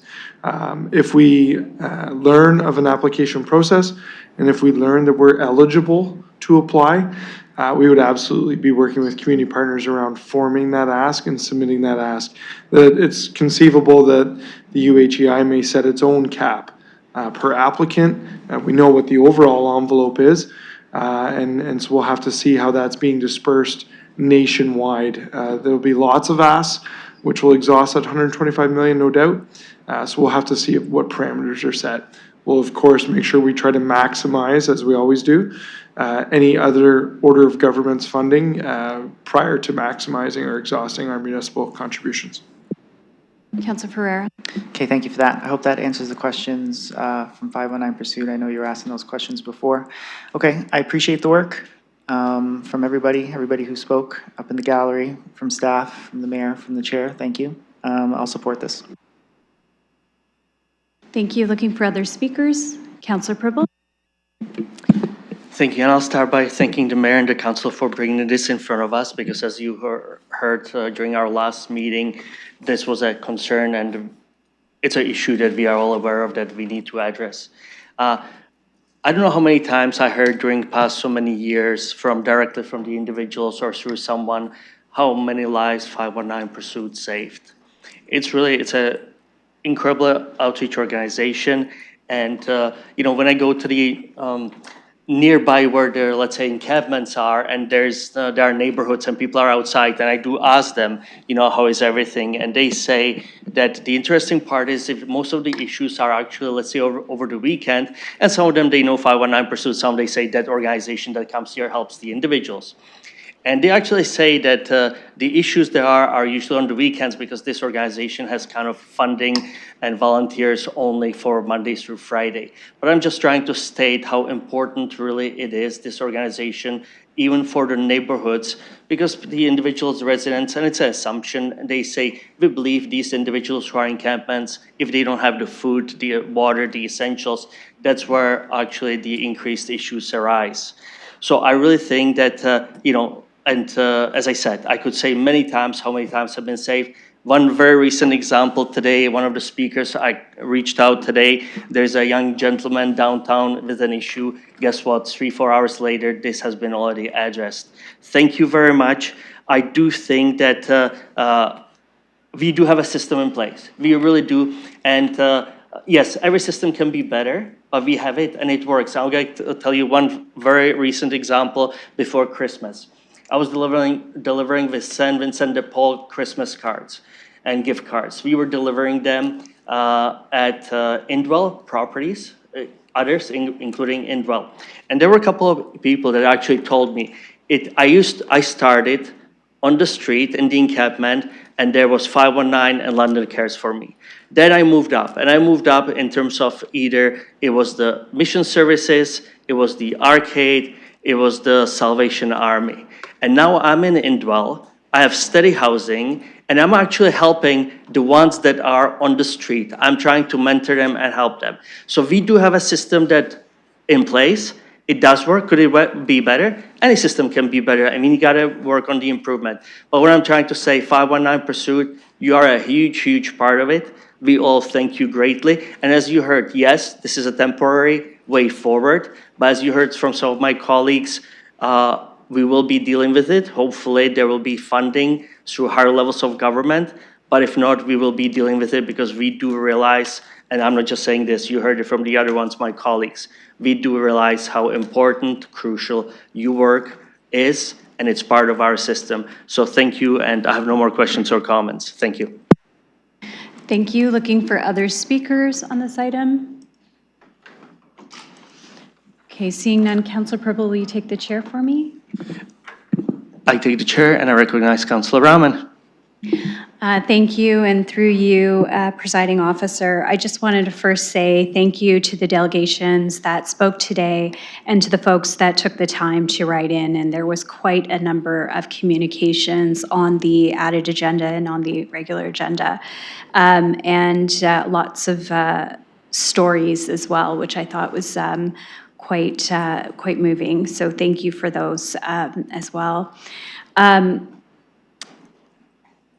This was one of those situations where, as a member of council, we are trying to make decisions with sometimes imperfect information when it comes to funding opportunities, and really relying on the ability to kind of predict what we think may be some of the funding criteria that come forward, but knowing that our local federal MPs who care deeply about this community will also advocate to meet the needs that are necessary in this community. Our provincial MPPs, I know we'll be hearing from the public and we'll be hearing from the mayor as we advocate for funding that may flow through the province as well. And I just wanted to point out that in the letter, we left the funding source not entirely at UHEI in case other funding or UHEI wasn't realized or the criteria was set in a way that it couldn't be used for those agencies. It gives some leeway to look for other sources of funding that may flow through the federal or provincial governments as well. But I do think it's important that as a committee, we have to sometimes make these decisions based on what we know in the moment in time, and we rely heavily on staff to do so. And I want to thank staff for their engagement on this because it was quite helpful to understand the landscape. Many of you may know that because of the good work of the big city mayors, as well as the continuing advocacy that's been taking place, an announcement on this funding only came April 1st from the federal government to say that something is coming. And so something is coming when we had just found out that, yes, the funding had completely concluded. So it did put us in a challenging position to make sure that we had something to discuss today. And the Social Service Reserve Fund, we've already talked about the fact that the fund is under pressure, but as we continue to move forward with looking at a new approach to and our next year's winter response, we need to ensure that there's a good balance in that reserve fund as well to make sure that we can stand up the services that we need in the future. So thank you to my colleagues, because I will say Councillors Ferreira and Councillor Trousseau moved the original referral of this item to bring this report. So thank you for doing so to get this item in front of us. And thank you to those on the committee for participating in the discussion today. And I hope that any other members of council will also engage on this item. There's lots of opportunity to talk to the agencies. I know they're very open to those conversations, as well as city staff. So thank you.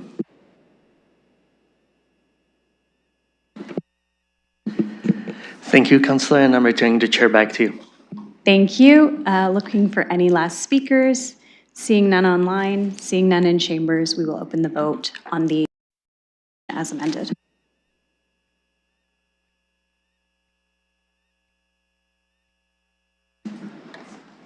Closing the vote, the motion carries 6-0.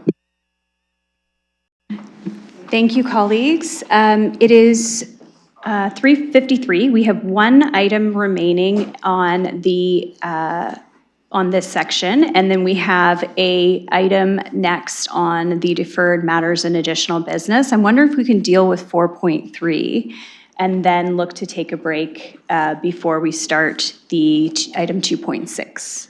If that's amenable to the committee, I'll move forward. Okay, and I see Mayor Morgan has to step out. I will look for a mover and a seconder to accept the delegation for Miss J. Phoenix, who's here in the gallery, waited patiently for us. Thank you so much. I'll look for a mover or seconder. Councillor Ferreira, Councillor Trousseau, thank you. And just a moment, we'll open the vote.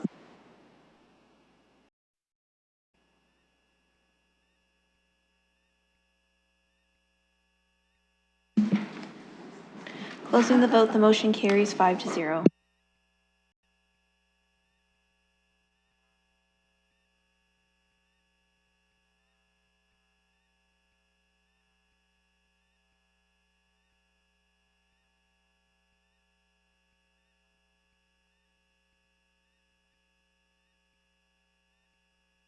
Okay, thank you, Ms. Phoenix, for joining us today. You will have 5 minutes, and I will give you a warning at 30 seconds. I know you've done this before, so I know that you've already, you know the process. I'll let you begin. Please go ahead. Thank you, Madam Chair. I'll try to stick to my notes today, unlike last session. I'm going to be speaking quickly this afternoon about highlights that are in our response. I'm hoping the response has been read by all of CAP's committee members. I did send it to you, and I hope it's attached to the public record as well. I do want to point out that city staff had weeks to prepare the report. Toll Board of Directors had Wednesday at noon until Friday morning at 9 a.m. to prepare the response. So that might be why you guys don't get a lot of responses from community organizations, because it's a little bit unbalanced. So, you know, I'm here on behalf of Toll Puddle. Nobody's forgot that. But what I want to say today is what's happening at Toll Puddle is not an isolated failure. It's a system-wide issue. It's not a government failure. It's not a property management failure. This is a mismatch between housing expectations and available resources. What did the board inherit? When the board and the current management team were engaged, Tolpuddle was facing financial disorganization, serious capital issues, including issues with flooding, structural issues, damage from fires, damage from criminal activity, safety risks, high vacancies, and these conditions developed over years, not over months. What has the board done? We've rebuilt financial systems and completed audits. As a matter of fact, housing staff receives our financial audit as prepared by Ford Keast every single year, so none of this should have been a surprise to Housing Division. We've restored governance and compliance, returned 21 units to occupancy, improved safety and reduced criminal activity, enforced arrears and eviction policies wherever we can. The landlord-tenant tribunal is not always cooperative with that.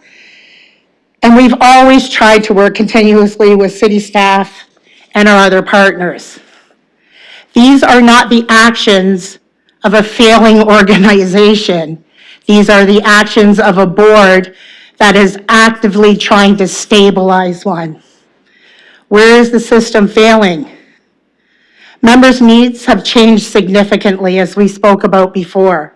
Higher mental health and addiction complexity, increased safety risks. But funding has not changed. Supports have not been added. Service models remain outdated. Housing providers are being asked to manage complex health and social issues without health and social issue resources. Lack of timely support. The board has made multiple formal requests for assistance. We've submitted safety-focused requests. We've requested audits and funding supports. However, responses were often delayed or even absent. Previously directed actions were not implemented. Meaningful engagement occurred only after an escalation. Tolpuddle didn't get any of this attention until the last CAPS committee when I came here to speak to you. That's when everything started. Not 18 months ago when we were begging staff for help. Didn't happen then. Earlier intervention, as requested, could have prevented much of the current situation. There's a funding reality here. Current funding does not cover security, enhanced staffing on site, including maintenance, increased office hours. We have thousands and thousands of dollars and damage from high acuity tenancies. Unit damage usually exceeds $50,000 per unit. And the co-op has been forced to deplete our capital reserve funds. Now, I know there was a report that went out to you that we had lots of money in our capital reserves. That's not true. What needs to be happening now is that we have always been ready, willing, and able to work with the city staff. We still are. We want your help. But just an example, on Friday morning, city staff reached out to me, asked me if I had any questions about the report. I said, yes, I do. Thank you. I submitted the question, and city has still not responded to me. So it's Thank you. Okay, I will go to members of committee on this item. There is a motion that contains A, B, C, D, and E in the report, as well as the delegation and the communication that was received in the added agenda. I'm looking for a mover and a seconder on this so we can begin discussion on this item. Councillor Purple, looking for a seconder. Councillor Hopkins, thank you. And with that, I will look for speakers.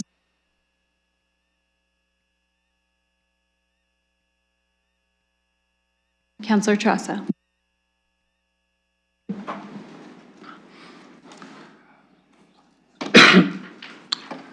First of all, thank you very much for your response. I know it's difficult to create a document with that level of detail, given the time constraints.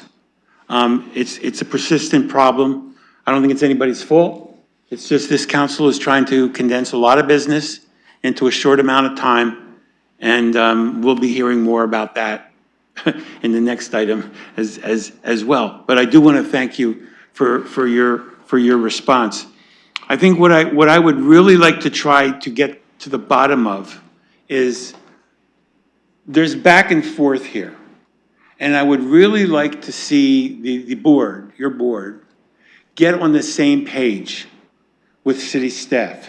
Because ultimately, we all have a responsibility to the residents of the building, not to escalate this or engage in such back and forth that it's going to create a situation where we run the risk of this project failing. And it would be at the level of putting the residents of this property in jeopardy. That's why I actually really appreciate having this report come to us, getting to hear the response. But I feel that in the past, I don't feel that we've gotten this level of information.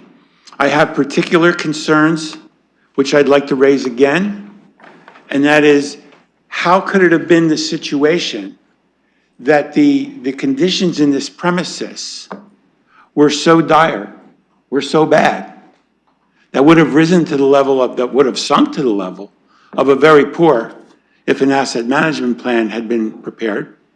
How was it the case that the previous code enforcement administration allowed it to get to the point where it is right now? Why was this not dealt with, at least from a conditions abatement process earlier on?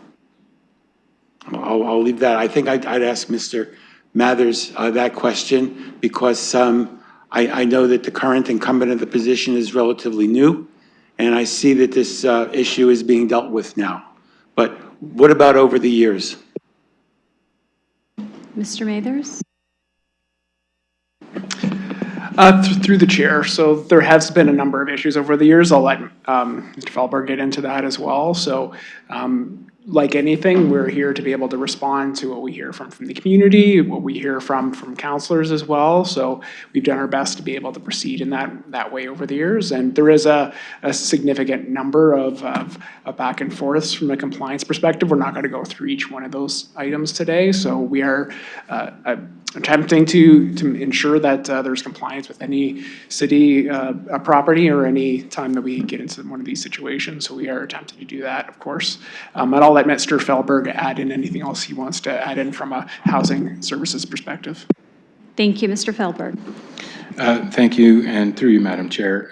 So the response from Toll Puddle is one that it's really important, because it's a yes and. There's a lot of information in there that is absolutely true when it comes to the system of around housing since devolution in the early 2000s. We have a funding model and associated benchmarks that lag behind some of the economic realities that we currently have. Items like utilities, insurance, security costs, contracted service, they often escalate faster than what our benchmarks are actually identifying. This is compounded, of course, by requirements around life safety, accessibility, building code, any fire orders, and even pest management to some extent. And the reporting for that and staying on top of those things can create real capital pressures for different providers. In section 1.6 of the report, we do outline a number of events that have impacted operations, including unit damage and some of the board changeover. Not suggesting that that is a reason why any of these things occurred, but it's another event that occurred in the life of this property. Section 2.1 talks about the financial health and the unit vacancies, and it also speaks to the capital investments into this property since 2022 by the city. Ultimately, we talk about a transition plan. So how can we get from where we are today to where we have a place where people can call home and feel safe? And that transition plan includes a number of activities for us as the city to invest in and support the board in their desire to have a successful and safe place to live. Counselor? Thank you. My understanding is, based on what's in front of us right now, there is going to be another attempt to reconcile the situation between your office, code enforcement, and the Tulpuddle board, and that further remedial action is not being taken at this point. Is that correct? Mr. Feldberg?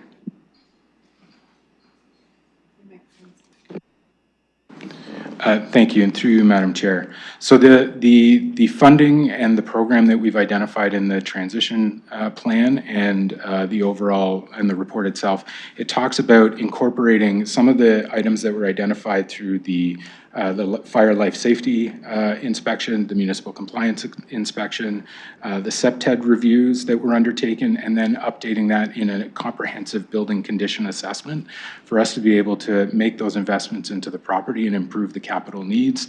And what that allows us to do is have some efficiency in the costs and allow us to hopefully be able to put a few of these things together in order to minimize the scope of work that's required at the property. Counselor? Yes, thank you for that. My main concern here, just in case I haven't stated this yet, is the condition of the premises that the tenants have to live in. The tenants have the right under provincial and municipal law to have the systems working and to live in good conditions. And I know when we're dealing with very poor conditions, as we have across many properties across the city. Tulpuddle is not the only one that's a challenge. But I do see that there is going to be additional funding here. I'm very pleased to see that. I would like to know when the civic administration is going to come back to this committee for sort of an update in terms of how the remedial measures are going. I don't want to hear that further sanctions have been imposed. I want to hear an update on how this is going before something even worse happens. Can you assure me that that's going to happen? Mr. Feldberg?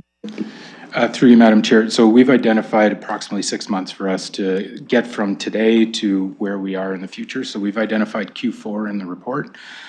Following committee today, we will be issuing the letter, the triggering event letter, which has a 60-day period prior to it taking place. We'll notify the board. We'll also notify the province that this is occurring. But that doesn't mean that we will be sitting back and not taking action. We'll be reaching out to Ms. Phoenix and the board and the property manager to start discussing how we can get in there and start doing the building condition assessments, identifying the scope of different projects and starting to prioritize the work that needs to occur. Some of that will include the Kochi work that's already been identified, and a significant portion of that will be closing the gap and completing the municipal compliance and fire order measures so that they can be completed and satisfied. Counselor? I'll yield for now. Thank you, and just so you know, you have just under a minute left when you come back. Any other speakers on this item? Councillor Frank, go ahead. Thank you, yes, and I appreciate the information as well as the communication and delegation on this item.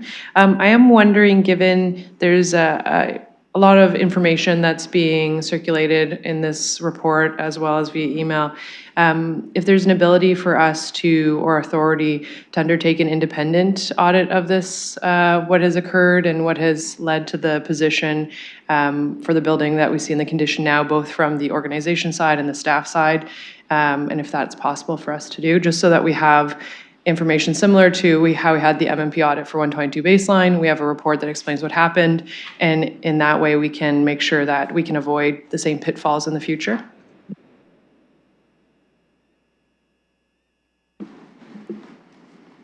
Just a moment as staff confer.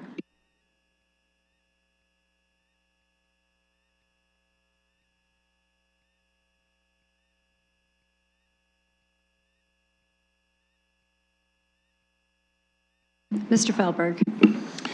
Thank you, and through you, Madam Chair. So under the Housing Services Act, we do have that authority to undertake an audit.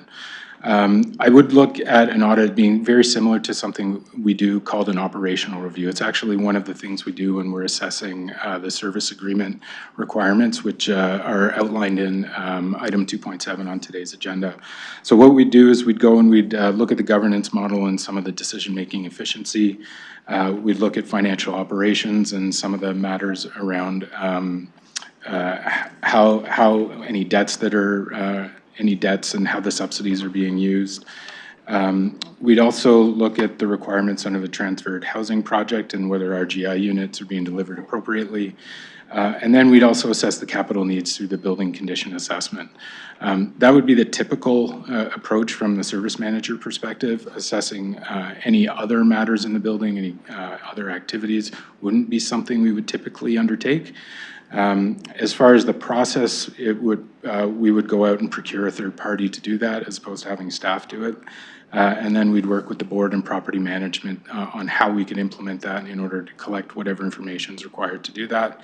As far as costs go, I don't have a cost for you at this time, but we will assess that and consider that under our procurement policy. Councillor Frank. Thank you. Perhaps then between now and council, I'll ask for a bit more information, but I am also interested in understanding not only what is occurring within the housing co-op, but also just the process and the relationship between staff and our departments as well. So I'm not sure if that could be included in an external audit, but I think that this is an opportunity for us to learn from whatever has occurred. Obviously, we need to move forward at this point and address the ongoing issues at Toll Puddle, as well as trying to make sure that the building is safe and secure for tenants and for future tenants. But I also think this is, in my opinion, an opportunity for us to have an understanding of what occurred and just make sure that moving forward we don't see something similar in the future. So perhaps between now and council, I'll have some chats to see what that might look like. Thank you. I had Councillor Purple next.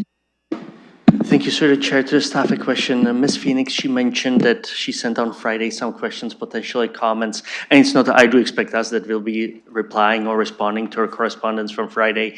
But my question is, if someone from the staff has already read it, based on those questions, comments, would there be any change in your report, in the recommendations, or would it still be very, very valid? You will just be responding to her. Thank you.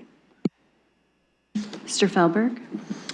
Thank you, and through you, Madam Chair. I think the transition plan is quite robust, and it covers a lot of ground on what the operations would be.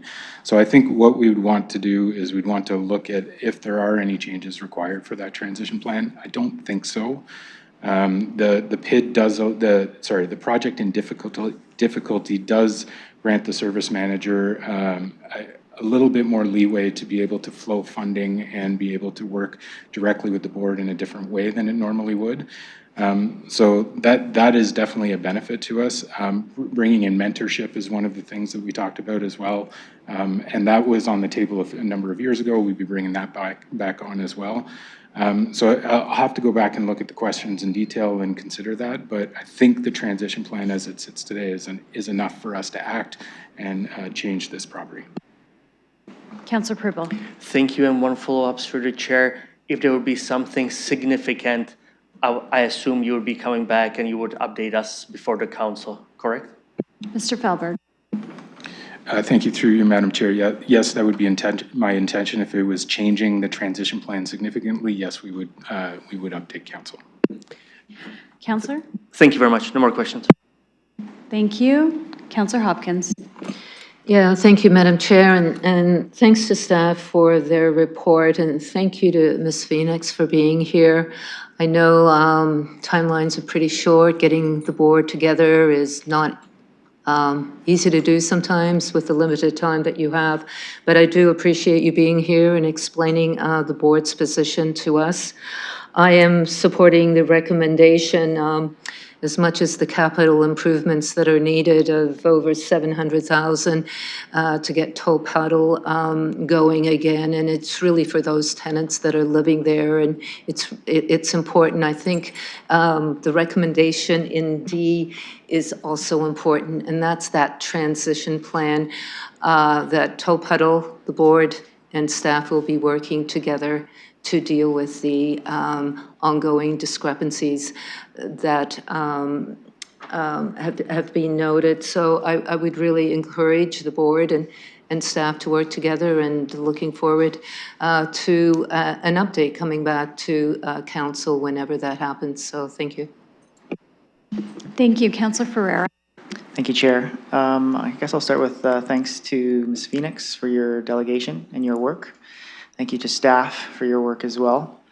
And I would say, I think it's important moving forward that all parties, us, Toll Puddle, and everybody else involved, that we all work together in good faith, moving forward with the same common good and the goal of stabilizing this housing provider. There are people who are living there, and in the end, we all have the same objective, and that objective is to make sure that we provide a safe living environment, we provide a clean living environment, we provide one that just raises and has a standard of living that everybody can be happy with. And I know that can be achieved.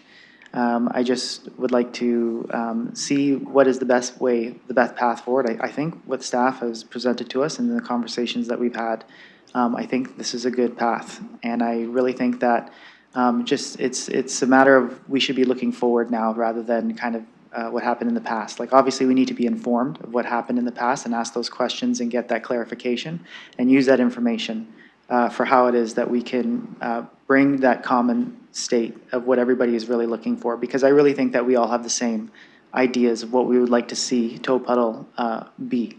And I think that if we have that focus, we can get there. So I appreciate the comments that I heard here at committee. I appreciate the work that's been done, and I think we can get there. So I guess I'll await for that report to come back in Q4 and the work that's moving forward. So I appreciate just the conversation that we have, and I think that we can get there. So I have faith.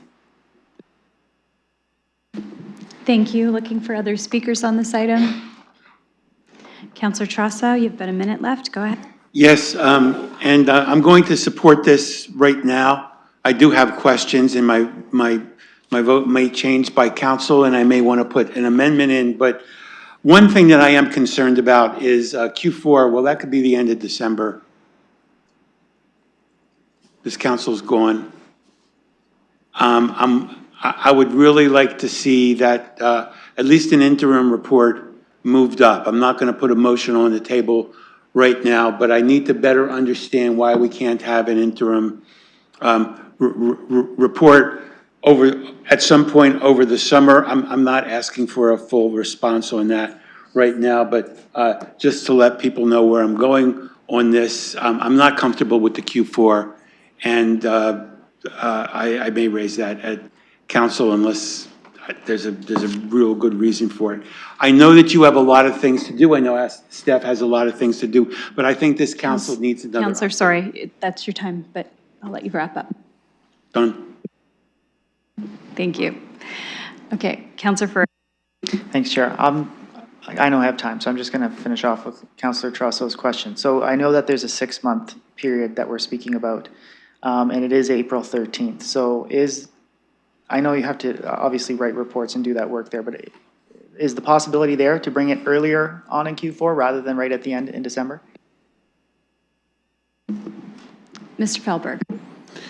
Thank you, and through you, Madam Chair. So if you go to, the first step is issuing that triggering event letter. So that has a 60-day period before it actually takes place. That said, we are going to start work right away to start working with the board. A couple of the things in the transition plan are actually fairly long periods of time. For example, We'll be looking at implementing supportive housing property management at the property. That's one of the items in the transition plan. But to do that, we need to go out and do some expressions of interest first. So we have to develop some procurement documents and then actually get it out on the street before, and then assess and analyze any responses that we get back. So that's a few months of work prior to having something meaningful to talk to council about. With respect to the capital work that needs to be done, one of the items in the transition plan is hiring a project manager. So again, there's a procurement element to that. We need to go out, we need to find a project manager. We also have to develop a building condition assessment and include the SEPTED review that was previously done in that. So that is also a long period of time for us to undertake some of that work. What I can say is that in the short-term priority will be to ensure that those fire orders and items under the fire life safety are addressed, as well as the municipal compliance matters. Those are the short-term quick, I wouldn't say quick wins, but the things that we want to get done in the short term. And that's part of what the funding is for. There is also a business case submitted by Apex Property Management on behalf of Toll Puddle, quite detailed in what they're looking for. So we'd look to refine some of that, some of the asks in there as well, and look to try and get some of that done. So I don't know that we'd have anything all that meaningful to speak about, and that's why we're suggesting the Q4 period. Give us about 6 months to get through the work. Councillor? Thank you. So it sounds like Q4 is kind of ambitious with all the work that we have in there. Okay. I appreciate the response. Thank you. No further questions. Thank you. I'll ask Councillor Purple to take the chair. I have the chair, and I recognize Councillor Rahman. Thank you, and through you, Presiding Officer. First, I wanted to say thank you to Ms. Phoenix for the delegation, but also for the media attention, as well as to the ward councillor for raising this issue as well. I do note that staff were working on bringing something forward because this was something that had been raised and was flagged, and it was also the subject of an earlier report. There was a mention of that this was coming forward as well. So I know that that was in staff's work plan and was on its way. I just want to say to staff and to the public, first, thank you for the information. The addressing concerns when a staff report comes, it is quite difficult to meet that turnaround time, and I know a lot of people in the public struggle with that, so it is something that we need to look at changing in our practice a bit, and something that we need to give some thought to. However, right now that's the practice, so we all struggle with the same deadlines, and we have letters flying around at all hours in the morning trying to get things in as well. On this item, I just wanted to say that I hear what Mr. Fehlberg is saying, that city staff are going to undertake quick start actions, as we call them, as soon as possible to address the fire compliance and the municipal compliance issues. And I think those are priorities that we're all hearing. We're all saying that matters, that needs to be done. That's part of our compliance regime anyways, as we still at the same time undertake that waiting period of 60 days to engage with the process that we have in place. And I know this is sometimes difficult for the public to understand, I think, that we have quite a process in order to address these types of concerns. And I'm just wondering if you might be able to speak to, from a process perspective, how I know this isn't just us, it's because of provincial regulation that we have to follow around these types of agreements. But we are trying to do whatever we can to address these things without delays because of the process. And from what I read in the report, we have a transition plan with a 2 to 3 year commitment to continue to assess. So again, setting some targets around the reduction of the vacancies to normal operating levels, reducing bad debt expenses, decreasing the municipal compliance orders, and so on and so forth. So again, looking for some of those benchmarks that we will or indicators that we will work towards in order to show that we're addressing the concerns and meeting metrics. But with the reporting structure, and I'm wondering, and I think we're hearing this repeatedly, is that although it's Q4 that will receive a report, there is options if things need to be brought to council's attention in a more urgent fashion to do so, and whether or not those memos and things like that will be utilized if needed and necessary to communicate to us. So I just wanted to confirm that. And going to the staff for response? Thank you, and through you, Mr. Presiding Officer. So yes, absolutely. If there is intervention required by council, if we are finding that we're not able to meet some of the terms of the transition plan for whatever reason, we can bring something back, either as you suggested, a memo or a report. The benchmarks you noted, they are identified in the report of certain things that we're looking for. So those reduction of vacancies, that improved arrears management, and that bad debt expense, being able to resolve some of those matters. And then you see also the compliance orders and the fire code violations. In speaking with the fire department as well, they've also offered to come in and do not inspections, but be able to support the building with their operations from a fire life safety perspective, and that could be every few months. We need to work that out, but that's an offer that they've made to through the municipal housing team, which will also relate to the Toll Puddle Board as well, as something that they can do in order to stay on top of some of those things. Councillor?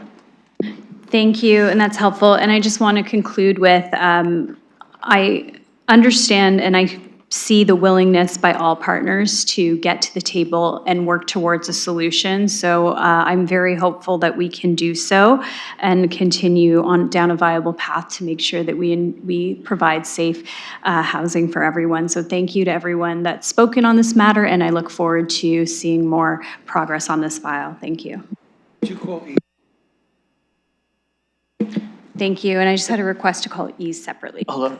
Thank you, Councillor. I'm returning the chair back to you. Thank you for returning the chair, and we will pull that apart to pull E separately.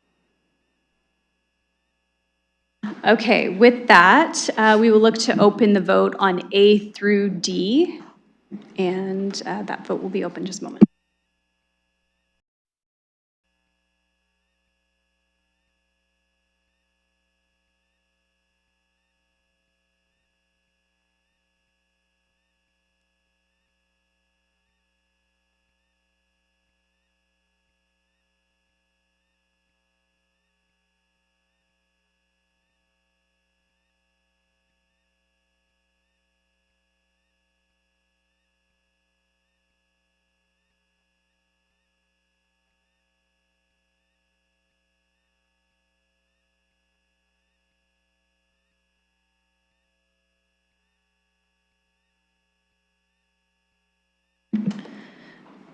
Closing the vote, the motion carries 5-0.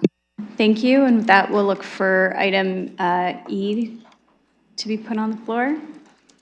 Or sorry, not put on the floor, to open the vote. Just a moment.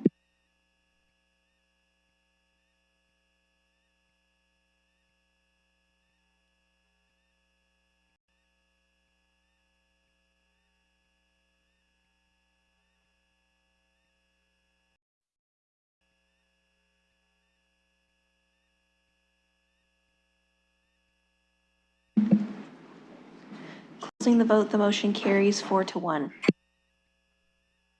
Thank you. With that, I'm in committee's hands. We can go to item 5 and deal with the one item that we have, of which there's a referral to be introduced, or we can take a break. It's up to committee. Councillor Hopkins, I saw your hand. Go ahead. If we could proceed. Okay, not seeing anything different at this point. So we are on to item 2.6, which is the Renovictions Rental Unit Repair Licensing Program 1-year update, and I will go to Councillor Ferreira. Thanks, Chair. I'd like to put a referral on the floor. I did circulate it. I do believe I have a seconder, and I can read it out if you want. Just let me know. Thank you, if you don't mind.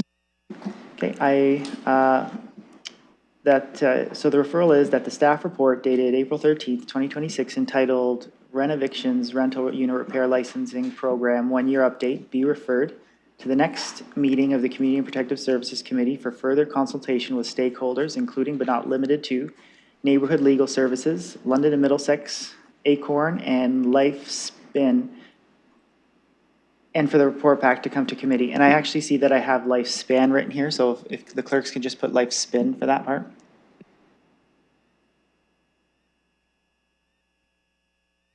And I'll look for a second. Counselor Trassa, thank you. Any discussion on the referral? Counselor Pereira, go ahead. Thank you. The reason I'm just bringing it forward is because stakeholders did reach out and they were seeking further consultation. We had Neighborhood Legal Services, London Middlesex, and Acorn, and I haven't heard from Lifespin yet. But I just want to ensure that the committee has the benefit of a fuller, has fuller input before making a decision. So that's why I've moved the referral. Thank you. Counselor Trassa.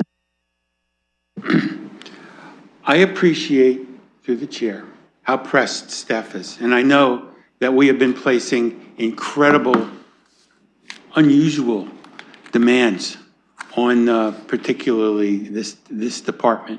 And I know that there are incredible demands on the city clerk's office to get these agendas out on time. But honestly, when something is a one-year review, the public has to have the opportunity to have more than a few hours to digest it. And I think I hope everybody agrees with that. I have no problem with a lot of the things that have been written. I have questions about some of them, but for me, the part of the report that I'm not comfortable with is what's not being stated there. And I need to hear, I need to give the other organizations that have been working on this issue from the very beginning. So I just hope that colleagues will go along with this referral, and I hope that we'll, if nothing else, we'll give the other organizations the chance to make a proper agenda presentation and perhaps a delegation request. So thank you very much. And again, thank you so much to the staff. I know how hard you've worked on this. Same thing for the clerk. Counselor Hopkins. Thank you. Counselor Hopkins. Yeah, just a quick question through you to staff. Would 1 month be enough to meet with the stakeholders in the community? I just want to have a sense of, this is an update. Do we need a little bit more time? Just want to be open to hearing back from staff. Thank you. I'll go to Ms. Pfeffer. Through you, Madam Chair. I do believe that 1 month will be sufficient. We're looking specifically at one of the proposed bylaw amendments that has created some tension, and I think through further conversation, we may have a solution that is palatable on both sides to accomplish what we're trying to do with this proposed change. So I think it is a reasonable amount of time, and pushing it any further will put it into conflict with several of our other required reports. So I like the 1 month timeframe. Counselor? Good to hear. I'm supportive. Thank you. Looking for any other speakers? Okay, seeing none, we will look to open the vote on the referral.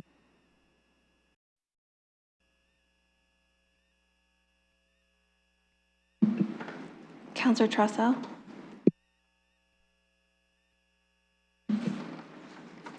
Closing the vote, the motion carries 5-0. Okay, thank you. That takes us to item 7, adjournment. Looking for a mover and seconder. Counselor Ferreira. Counselor Purple, thank you. By hand, all in favor. That motion carries. Thanks, everyone. Have a great evening.